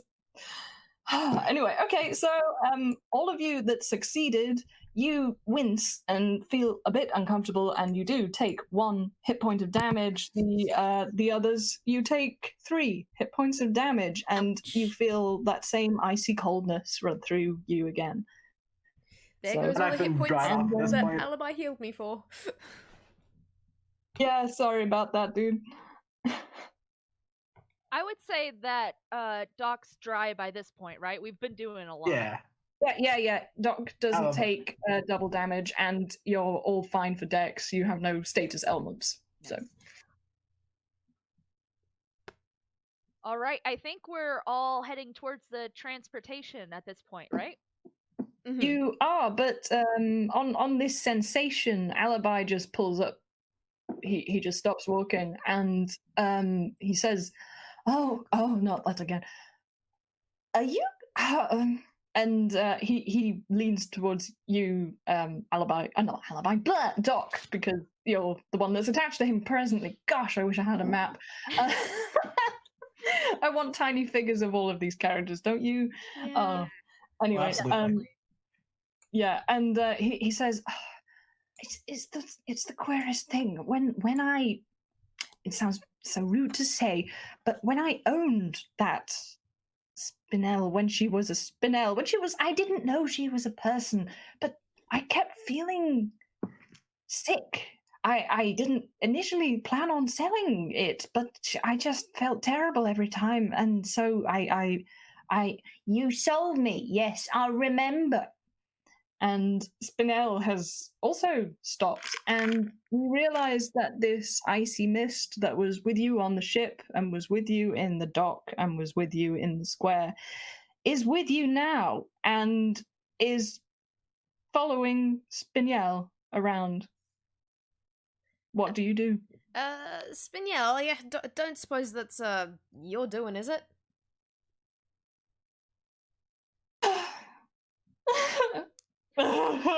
And she turns around and faces away from you, and she sniffs and she sighs and she says, "Oh, I'm so blue. Yes, it's true, 'cause I'm not the girl you thought you knew. But thank you all for setting my heart free. Trapped in stone, all alone, till by blood the curse was overthrown. With a little more you'll meet the real me."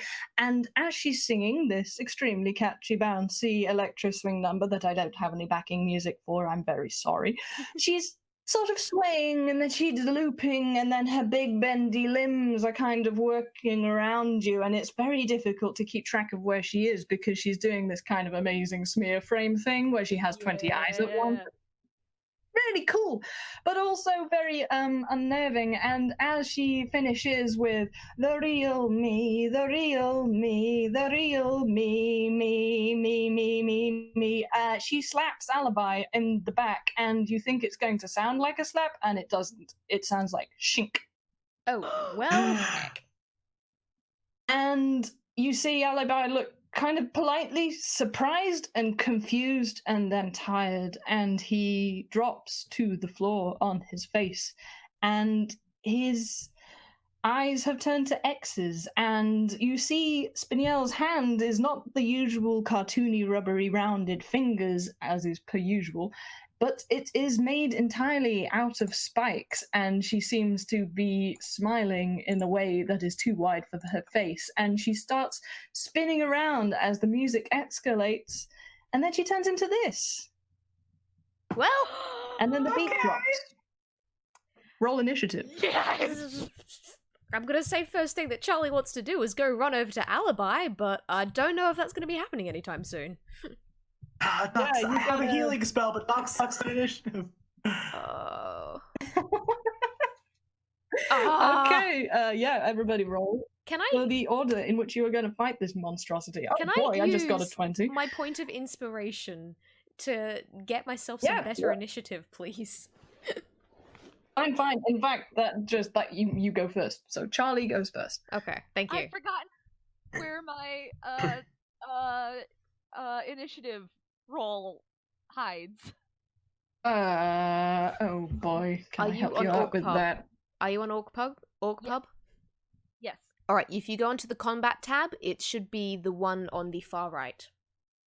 Oh, I'm using the Orc Pub like official Dungeons and Dragons PDF, so I'm like on just the normal Dungeons and Dragons. Oh, sheet. just like the printed one. One moment then. Yeah.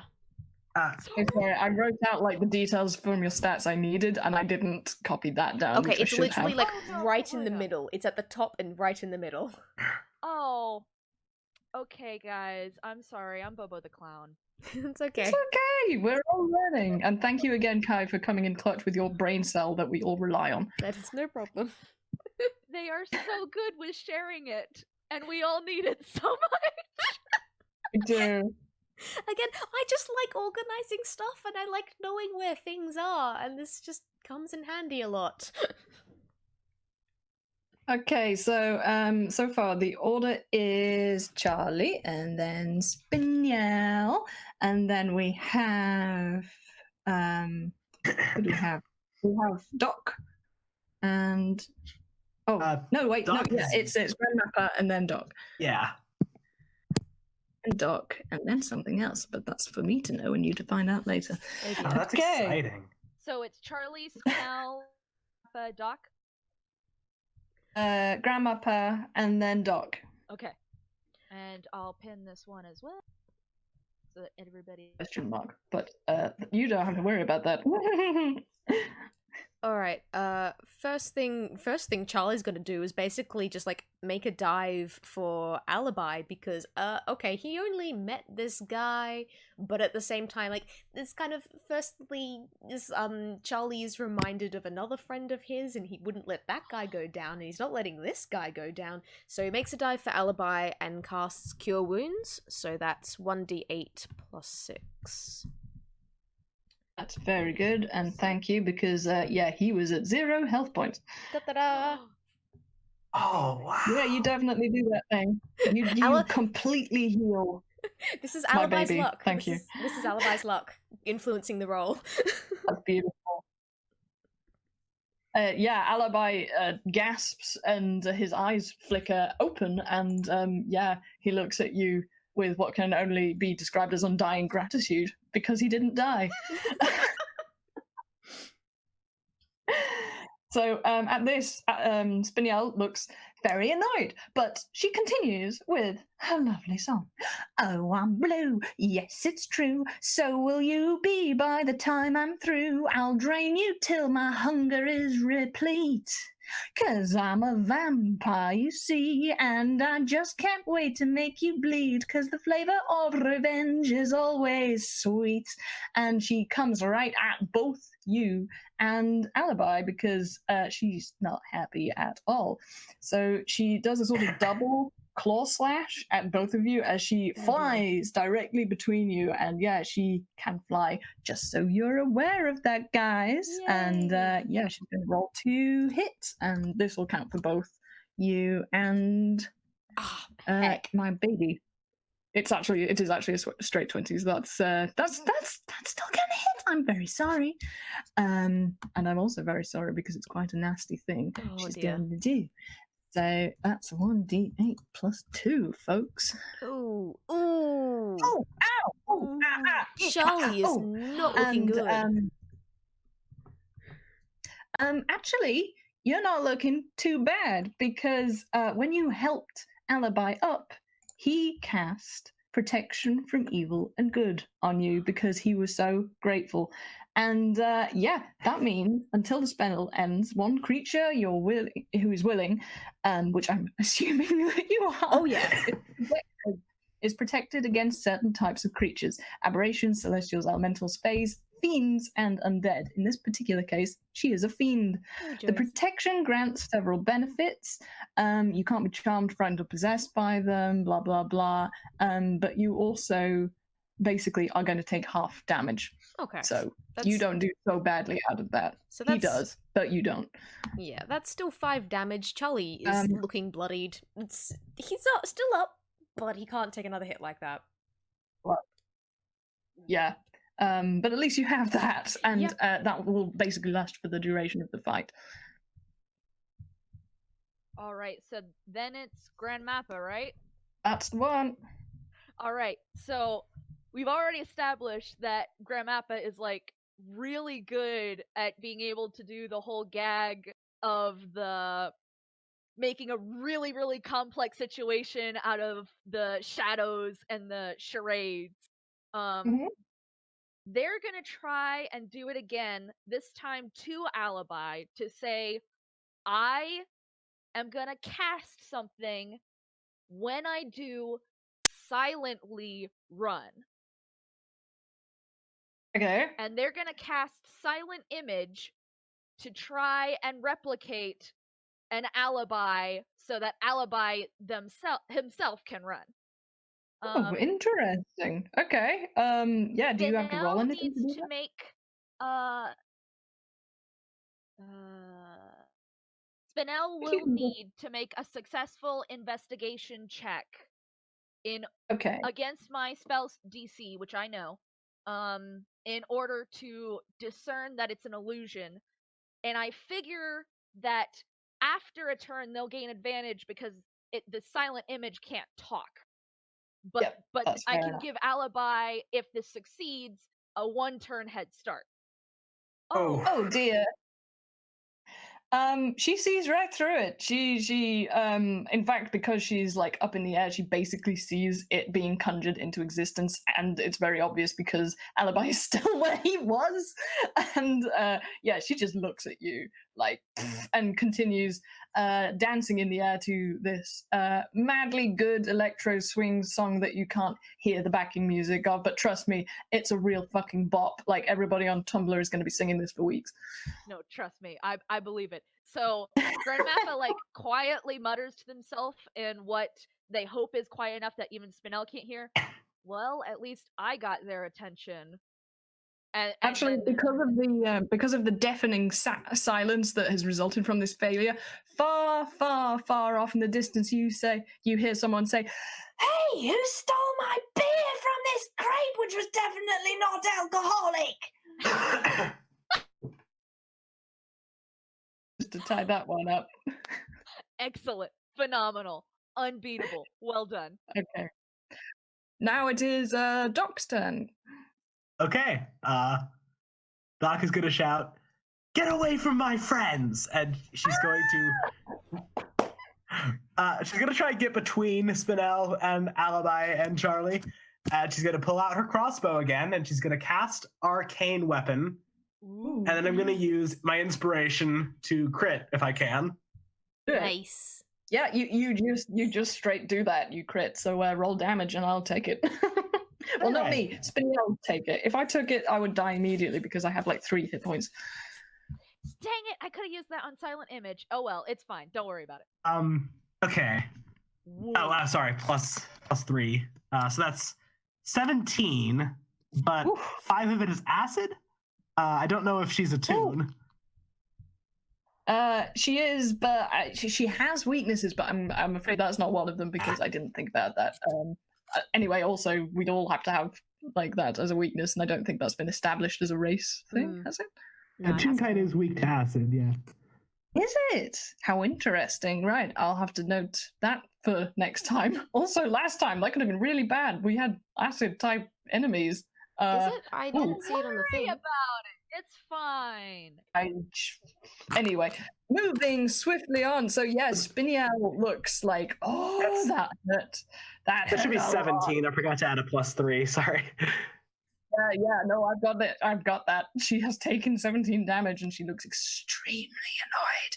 However, the question mark in the order makes sure that she doesn't feel so terrible afterwards, because you're all going to have to take that Constitution saving throw again, because yeah, she is taking some life back from you every time that icy mist managed to make a hit on you. That goes towards Spinel. So make a saving throw, everybody.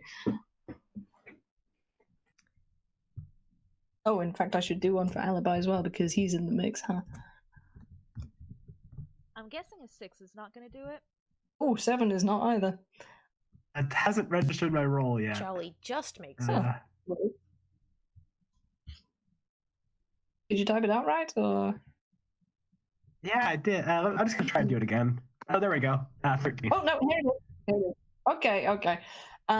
Yeah. Okay, so again, all of you who managed to roll over 10, you only take 1 hit point of damage. Which is Charlie. Alibi takes 3, and so do you, my good friend Snail. I'm so sorry. Yeah, Alibi is looking very rough again, which is unfortunate because you only just like saved his life. That's really How mean. much was that again? Was it 3? Yep, 3 is the if you failed on that save. It was 3 hit points? Yep, 3 hit points. Okay. Just wanted to make sure. That's fine. And next in the order is Charlie. What you gonna do, Charlie? Oh, Charlie is looking pretty rough at the moment. How is Spinel looking? Spinel is looking like pissed, but she's good. She's fine. Okay, yeah. In fact, she looks like she really enjoyed that little delicious, tasty meal. And you see some tendrils of the mist like waft up to her. All right. In that case, I think Charlie is, because just one of his things looks first, looks fucking never. He's not gonna do anything to heal himself. He's gonna pull out one of his daggers and chuck it at Spinel. And he's specifically aiming for her wings just to get her down from the sky. Okay. Do I have to do anything extra if you're aiming for a specific area? Or... I mean, like, it depends on the area, considering her wings are pretty, like, a reasonable size, so you could probably, like, increase the armor class slightly for that. Just as, like, as an extra difficulty. But basically, it depends how well I roll here, I guess. Yeah, just roll the hit. Like, oh, that's really good. Yeah, you get them. Well, That was worked. 23 for all of our just listeners. That was a 23, not natural 20, That's but amazing. 23 is good. Alright, so that does 1d4 plus 3 damage, which isn't heaps. But if it goes right through her wing, get her down from there, and she takes 4 damage. Mm-hmm. And as She sure does, and she wasn't. And as a bonus, yeah. I've got a bonus action. I'm gonna cast Bardic Inspiration on myself. To be honest, I don't mean to. Actually, no. Who did the most damage in the last round? Man, it would have been. I'm guessing it would have been Doc. You're asking me a question. I should know. I'm guessing. Okay, I'm gonna take a guess. Who did that massive hit? I'm guessing it was Doc. Oh, it was Doc. Yeah, so Charlie's casting Bardic Inspiration on Doc. He just kind of like looks over at her, goes like, just looks over at Doc and goes like, "Hell yeah, that was a great one. See if you can do that again." To hopefully try and inspire her. Okay, there you go. All right. So yeah, you have a plus 1d6 to attack rolls and save rolls for the next turn. It's actually a So it's basically within the next 10 minutes, you can add 1d6 to any d20 roll, so you only get like one use of it, but like if you want, you can use it like to add to your attack roll. There you go. Sorry, I got the rules wrong on that one. My bad. Nah, it's fine. Okay, and yeah, we're good. We're good. I think we Gucci. Okay, and yeah, so you hit her in the wing, and she wasn't too far up, but it looked like she was about to do that flying claw slash again, so it's very good that you did that, because she can't, and she comes crashing to the floor and sort of skids and turns into a sort of rubbery ball with a multitude of incredibly angry-looking eyes and teeth, and comes to a blurring stop, and she's too far away from Alibi to do anything to Alibi, but she's quite near to you, Doc. And she sings whilst glaring at Alibi. But you thought that it was very nice when you found out I was worth that price, so you just sold me rather than keep me around.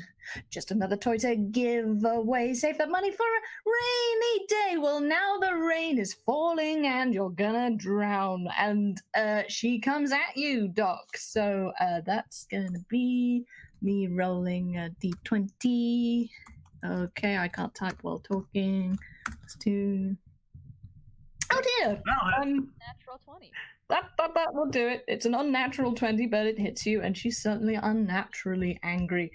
And yeah, she's basically taking revenge on a thing that Alibi likes very, very much. So yeah, she's going to be extremely mean to you. And she is hitting you with an icy wing blast attack, which she can only do with one wing. So I'm going to adapt what that would otherwise be. So I'm going to say that's a 2d4. Let's say that. 2d4.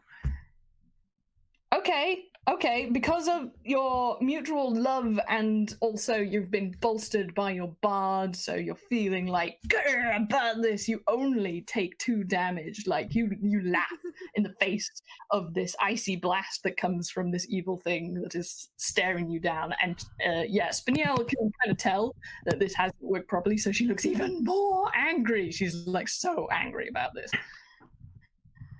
Alright, so Grand MaPa's turn? Yep, it's you. Grand MaPa is probably gonna waste their turn. Grand MaPa goes, Spinel, I don't know how I can possibly talk you out of any of this, but just because you're in pain doesn't mean you should actively try to hurt other people. And they're just like trying to talk her down, which makes pretty much no sense, but they have to try. Yeah, that's awesome. No, I'll tell you what I'm going to do. Basically, that what you're doing is something that exists. So you are using assist as your action. So now the next person has advantage on their rolls because you are effectively distracting Spinel, and she does turn to look at you, but it's kind of with this cynical, incredulous, like, too little, too late expression. Absolutely. And she's like, you have no reason to trust me, and I can't give you a better reason, but that doesn't make this right. And just continuing on with that phrase of like, I will fight you if I have to, but first I have to try helping you if I can, but also I recognize it might be futile. I don't know if I'm making sense at this point. They just have to try. Yeah, no, that's fair enough. You tried, and you tried but good. Unfortunately, she's just in the middle of a song. Like, have you ever tried to interrupt a villain in the middle of their song? They're not gonna stop singing their song. But you can almost tell, like, perhaps once upon a time there may have been an echo of her that would have listened to you, but it isn't here, it isn't there today, not now, not here. So it is Doc's turn. What do you do? I will shoot her again. Doc, I'm angry. Doc, you have advantage and a d6 to add on to a roll. You can do this. Yeah, so that's the first try. Let's see if this is... Yeah, that one's not... Okay, I will add the d6 to the second one of those. Well, the first one? To the second one? First one, I mean the first one. Yeah. Yeah. Nice. Okay, 18. Okay, yeah, she is distracted sufficiently and look like she's about to add another verse just to diss you, Grand MaPa, but she doesn't get the chance or the lungs to work to sing because she's got slammed by another one of these extremely cool disappearing bolts that strikes her. Like, what do those look like, Doc? Like, tell me what that looks like. Okay, so the first one's just got a big unwieldy machine on it that spins arcane energy out of the air into the sort of translucent bolt. And then right now there's an additional attachment on the end that just throws it in acid before it sends it off. That's amazing. This is really cool. That's like the coolest shit I've ever heard, guys. Like, That's what? the coolest! Artificers are the best! It's really, really good. Oh, and that was super, super good. Also, I'm an idiot because guess who I forgot to add to the initiative order after you revived him? Because he's my character and I forgot about Alibi. Don't worry, I'm getting him. Where do you want him? my God. Well, I'm so stupid. well, you said like No, it's normally. okay. Okay. Well, you said that normally he would go after Doc anyway, so we can just say like the last round he was a little bit too stunned by just having been KO'd and then revived to do anything. Yeah, that's fair enough. So, Um, your Doc between Doc and the question mark? I'm gonna put him after the question mark, because then we have an enemy and two good people and then an enemy, because it's tidier. So, yeah, I'm afraid it is Mist's turn, so everybody take a con saving throw again, which Okay. could go badly for Alibi. Why am I typing? I don't need to do a con saving throw. Oh, yes, I do, because I'm Alibi. Oh, hey. That's why I was doing it. Okay. Oh, dear. Oh Ooh, dear. that's a 19. That's very you good. know what? I think that'll Alibi's do it. luck ran out. Oh, yeah, it really did. Actually, not entirely though. Somehow, he looks like he's about to do something like pretty helpful, and then the mist, like it almost like ignores all of you three, and you can kind of guess that Spinel can control it to a degree, and it just cloaks him. It just goes whoosh over him like this big amorphous blanket, and when it pulls off him, he is falling to the floor again, and he looks terrible.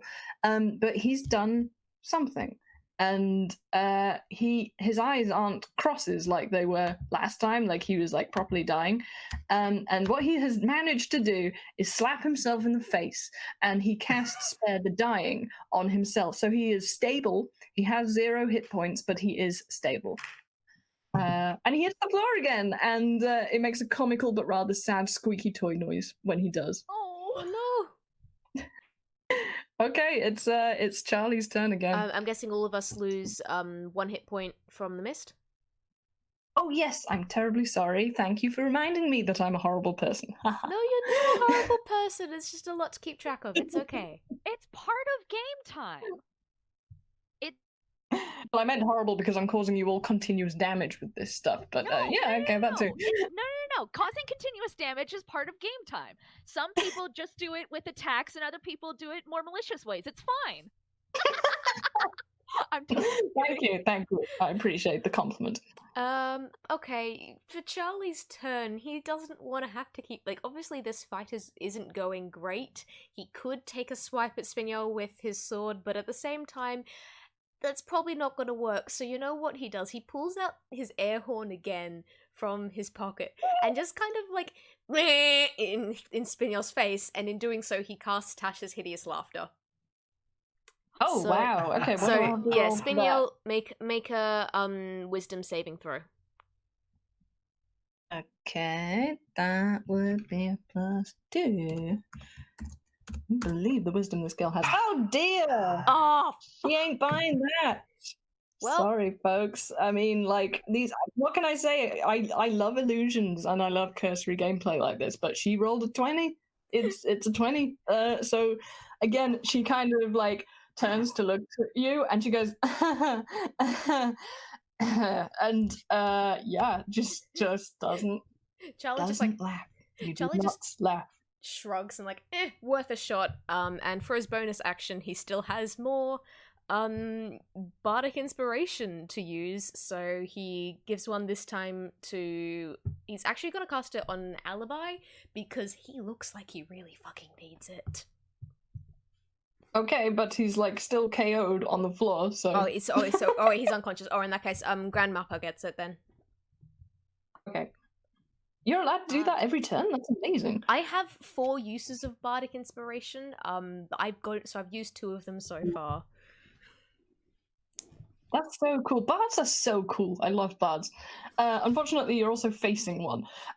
She sings continuously, and she says, "Made to shine all this time, to be always owned and never mine. Well, now I'm out, you'd better run.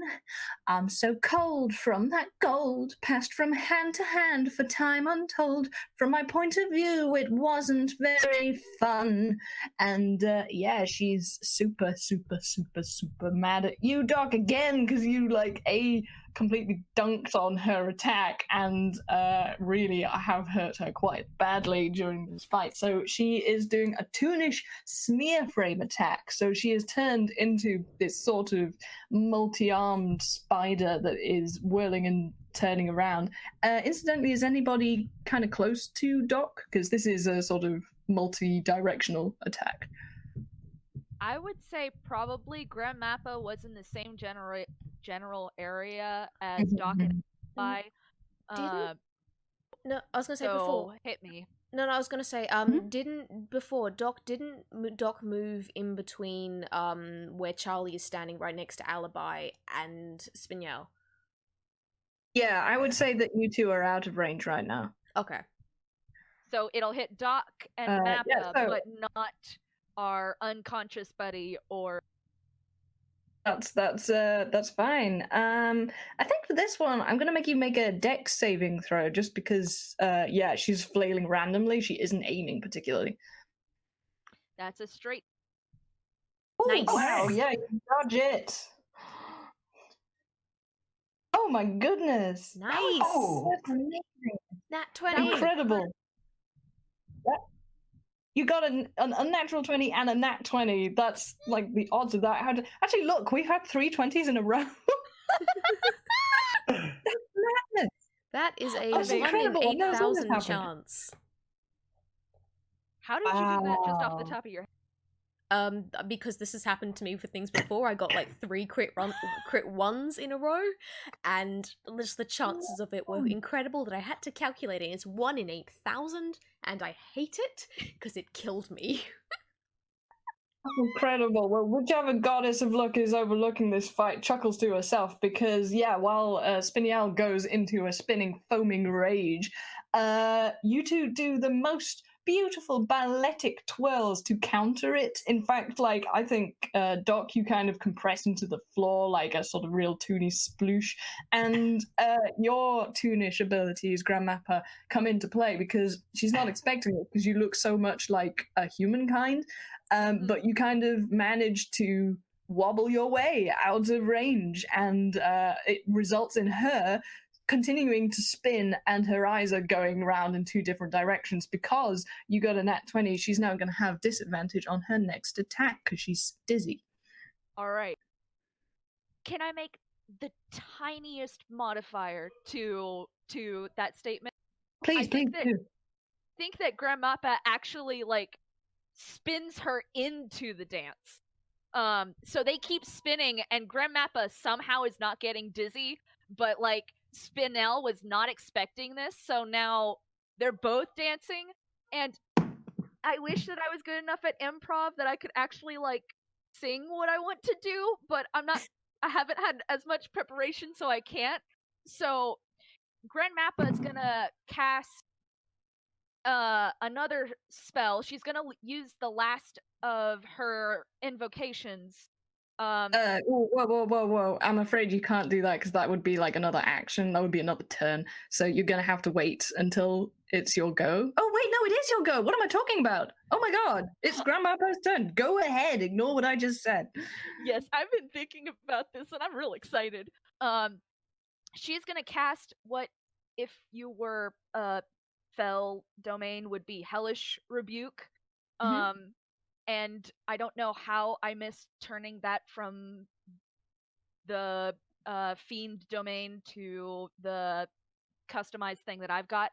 But Grand MaPa is gonna duet with her and start singing about how the world can be cruel, but it also can be kind, and making it more cruel fixes nothing.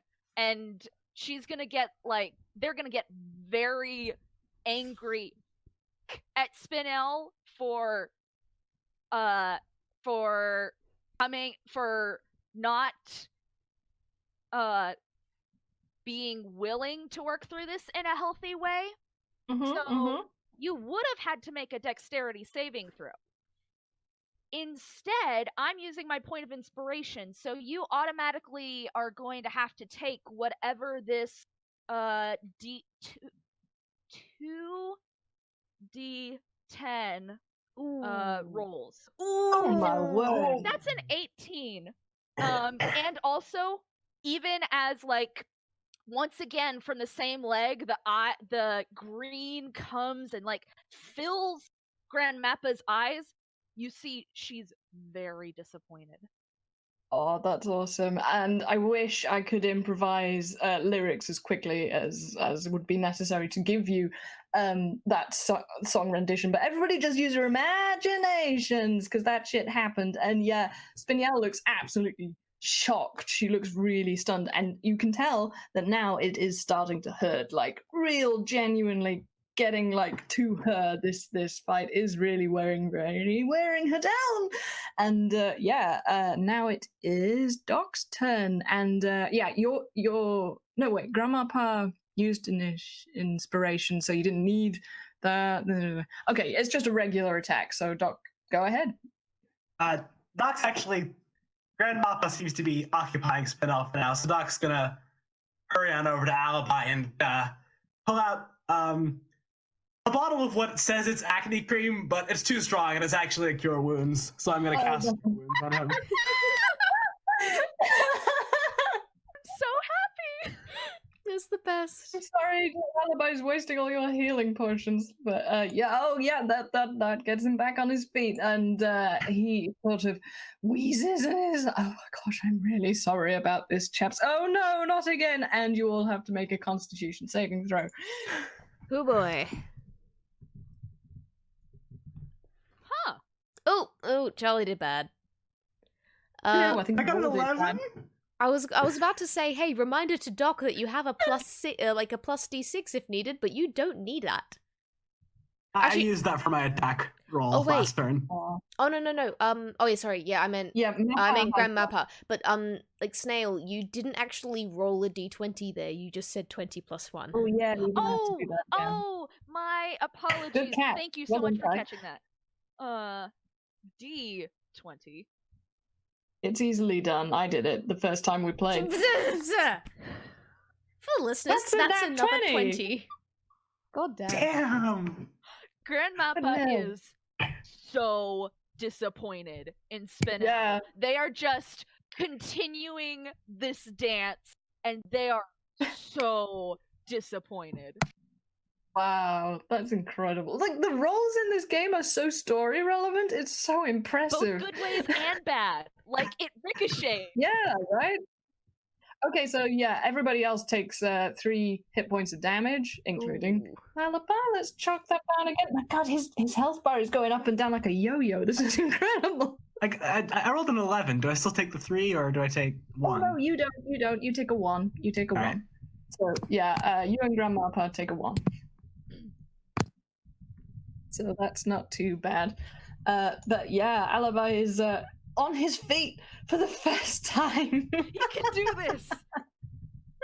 And he sort of staggers a bit because of the mist. And, it's kind of like a flashback for you, Doc, of going back down into that underground recess where you had to make the decisions between being pissed and fighting or taking a healing potion because you were getting beat up pretty bad. And he does what he did the last time, and he decides that he's too angry. He's too angry to be putting up with this. So he attempts to attack. He is pretty shaky, so we'll see, even with a +6, whether this will hit. That's a 14, that'll hit. Okay, so a flash of light streaks towards Spinel and zaps her right in the back, and she screams. She screams real good because Alibi has used Guiding Bolt, which on a hit, they take 4d6 of damage, which I will go ahead. It's a good spell. It's a good spell. So, Nice. She takes 12, but she also takes more than 12. She takes 24 because she is a fiend and she is weak to radiant damage, and yeah, that hurts a lot. And yeah, you see these wreaths of spectral holy flame coming off her wings, and her wings just they disappear. They are burnt up, and now she just has these spindly arms that make her look really, really creepy. And yeah, she is hissing, writhing, hates everything that just happened. Also, the next attack roll made against this target before the end of this turn has advantage thanks to the mystical dim light glittering on the target. So you're all welcome. Nobody You can guys ever do- talk we're doing a bad about fantastic Alibi job without ever me. again. And I guess next up's Charlie, right? Oh yeah, Charlie, go ahead. Can Right. you show up that? No, I can hit her with a sword though. I've got a sword, and she's glowing real big, so I can attack pretty hard, I guess. Yeah, you have advantage, so roll twice if you need to. Yeah, I'm gonna roll twice and see if I can crit that. Oh, that was not great. Thank you, That Alibi. doesn't hurt. Thank you, Alibi. Oh, that was terrible. Can I give myself fucking bardic Okay. inspiration? I don't know. Can you? Because Yeah, I mean, I can. MaPa hasn't used it. Oh yeah. Oh no, Go ahead. I can. Okay. So I cast it again on myself. I gave myself bardic inspiration. Let's take that first one and add an extra d6 to it. So all right, that gets it up to 14. Yeah, Does that so- hit? Yeah, you hit that. That's fine. Okay. I can do So something. roll then. damage.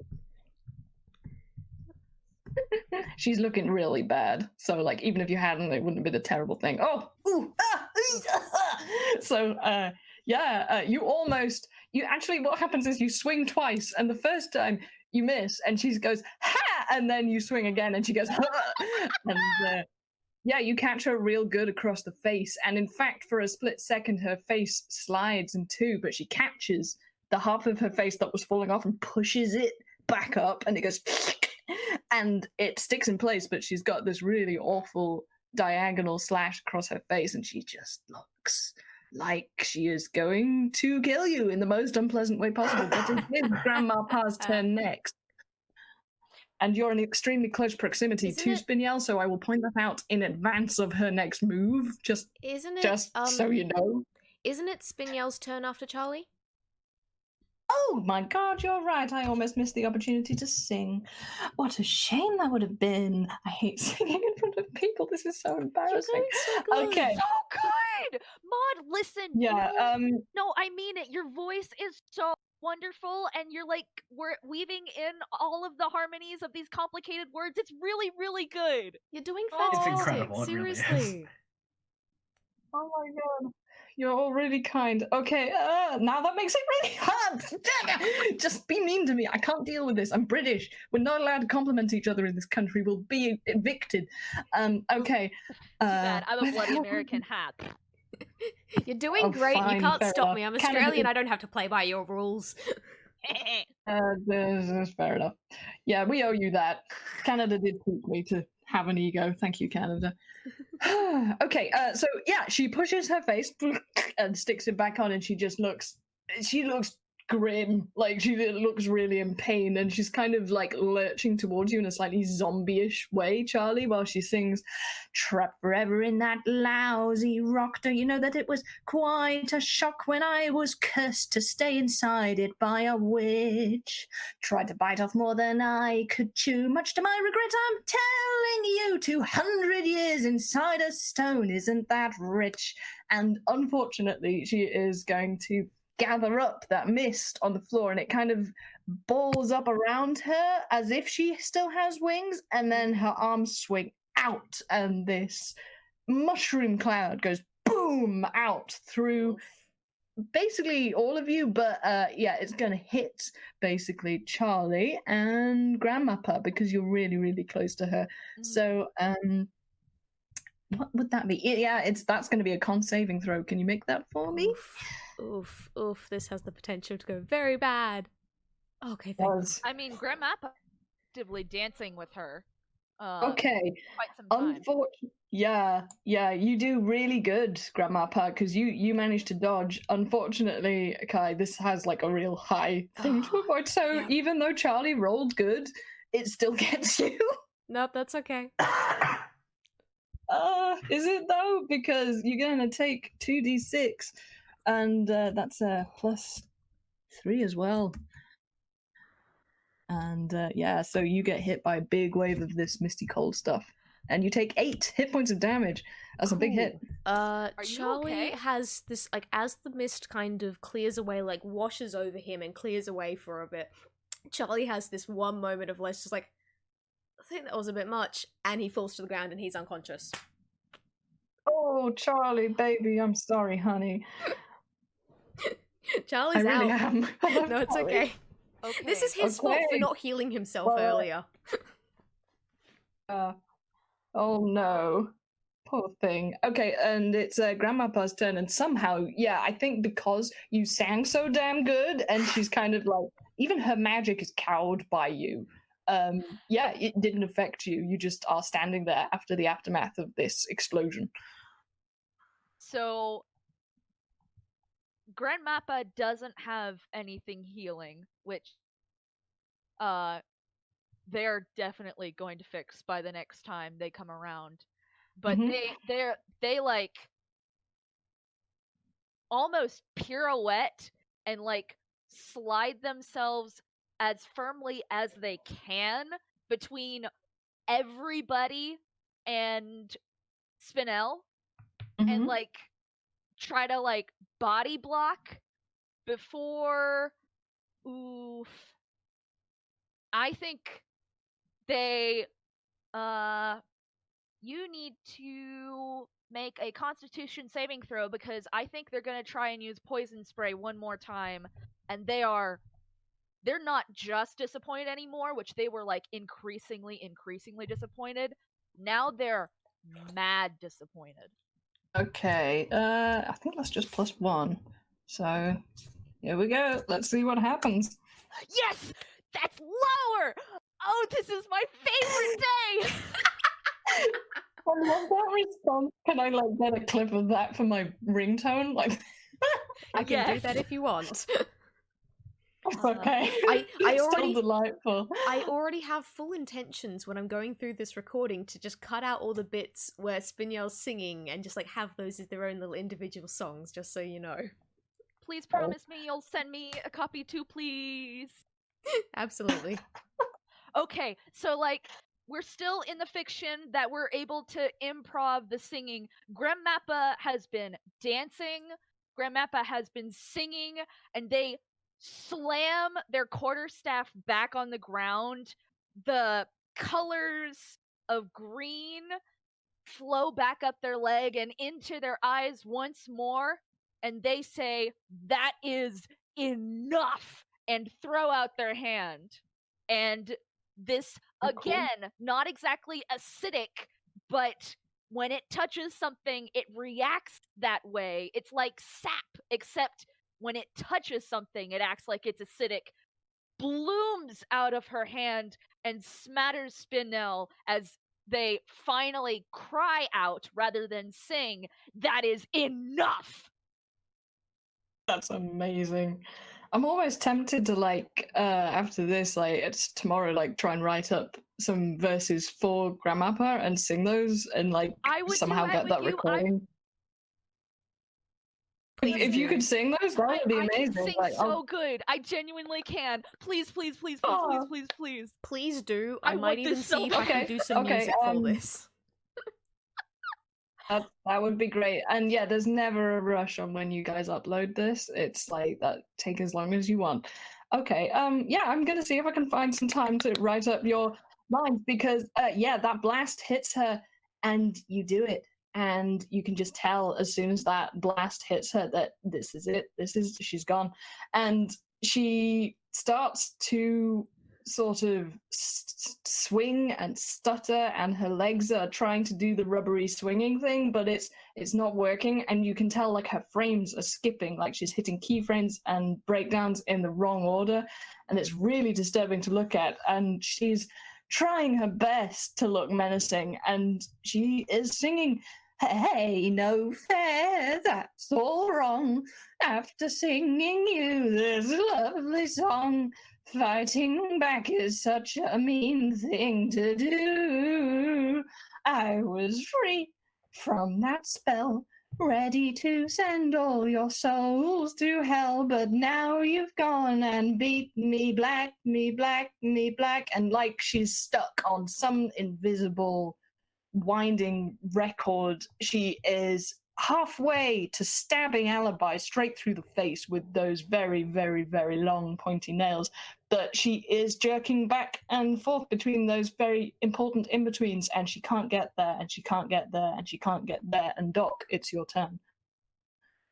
She's still up? She's up, but it's like by 0.1 of a hit point. I realized I forgot to. I just realized that I forgot to make some concentration checks for when I took those little bits of cold damage every now and then. Should I do like three or four of those now? I don't care. Don't worry about it. All right. I'm gonna try and hit her with my crossbow. We shall say, like, in regards to those forgotten concentration saving throws, that the power of love has held you together. Friendship. Yeah, okay. Nice. Oh wait, it should be plus Awesome. 5, but Tell me what it doesn't looks really like. matter. That's a 21 if you go with plus 5, just so the chat knows. Yeah, so, yeah, Doc, tell me what you do. I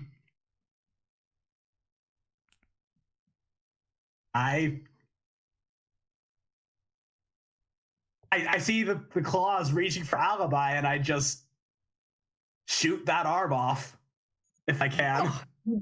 Yeah, you totally do that. Yeah.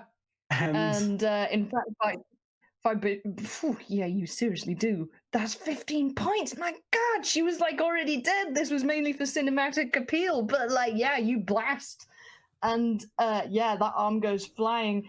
And as she's singing "Me Black, Me Black," you hear this dreadful record screech, and she's saying, "But now you've gone and beat me black and blue." And there is again that hiss that you heard right at the start, but it's in reverse, and all of this mist pulling around you, and that broken limb, and all of the bits of her that have inevitably been scattered around goes into a single point, and that point glitters and turns in the air and clatters onto the floor, and it is a harmless, very beautiful, deep blue stone carved in the shape of a heart. And you have won! You have destroyed my Spinel puzzle. Congratulations, everybody! Could I make a dexterity saving throw to actually try and, like, catch the gem before it hits the ground? Because Absolutely, do it. it's gonna be just a straight roll because... Oh, that's You miss it. They whiff! Actually, no, this is perfect. What happens is you whiff and you almost catch it, but you swat it on the way down. And instead of just falling to the floor, this gemstone goes and ping, ping, ping on the cobblestones, ping, ping, ping across the dockyard, ping, ping, plop. And it falls into the ocean. No! And it's to the bottom of the sea. Screw Macodger is not going to be happy about that one.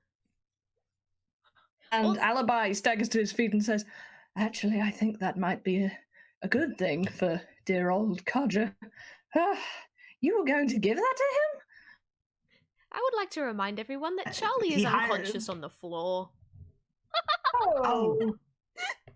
Oh, that's an issue. Yeah, we should fix that. And Alibi cast healing word as he's saying that, because I've got to say that in a character voice. But yes, you recover 1d4 plus 4, and you have 5 hit points. Hurrah! So you look kind of crappy, but you're up. So yeah, so Charlie's up on his feet again.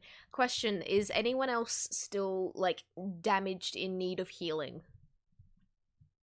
Not super bad. I've got 9 out of 15, so like they're hurt, but also they could wait until after the job's done before they took a breather. Yeah, I'm like 9 out of 17. I'm so not bloodied yet. That's fair enough. In fact, as you're wondering whether you should bother, you hear clatter, clatter, clatter, and a cart pulls up next to you, and the horse that was pulling the cart stands up and shrugs off the reins and brushes his arms down and says, "Well, howdy, folks. Did you do okay?" And this is Boris Boltcollar, who was the private detective who Screwmakodra hired to scope out the docks and tell you which ship to get. And he's your ride back to the very large, very ominous building that Screwmakodra resides in. Grand MaPa like continues laying on the floor and staring out across the docks and says, "We found everything except the gem." Simply. Oh, honey, that's such a shame. I'm sorry to hear that.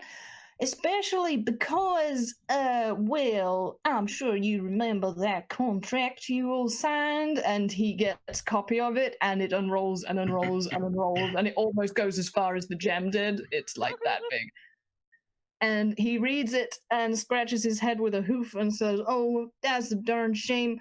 But, hey, I mean, at least you got the 20 gold from the start." Okay. Charlie is Somebody else gonna. got anything? I was gonna say, like while this is kind of going on, Charlie is gonna like kind of hobble over to Grand MaPa and like offer a hand to help them up. Do they take it?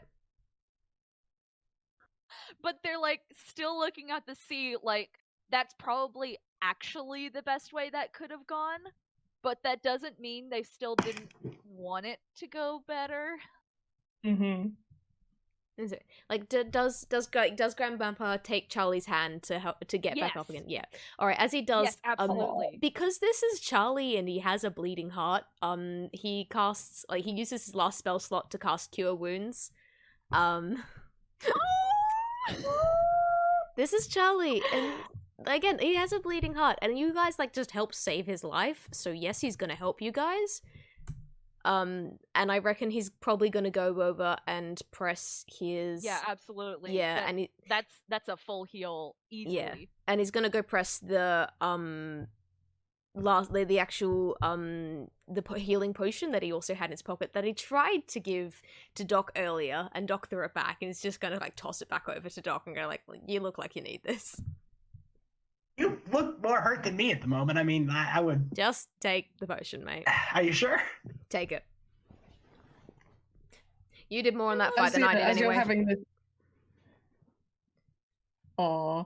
As you're having this incredibly heartwarming scene, I assume you're all looking at the cart. Can I make you all do a perception check?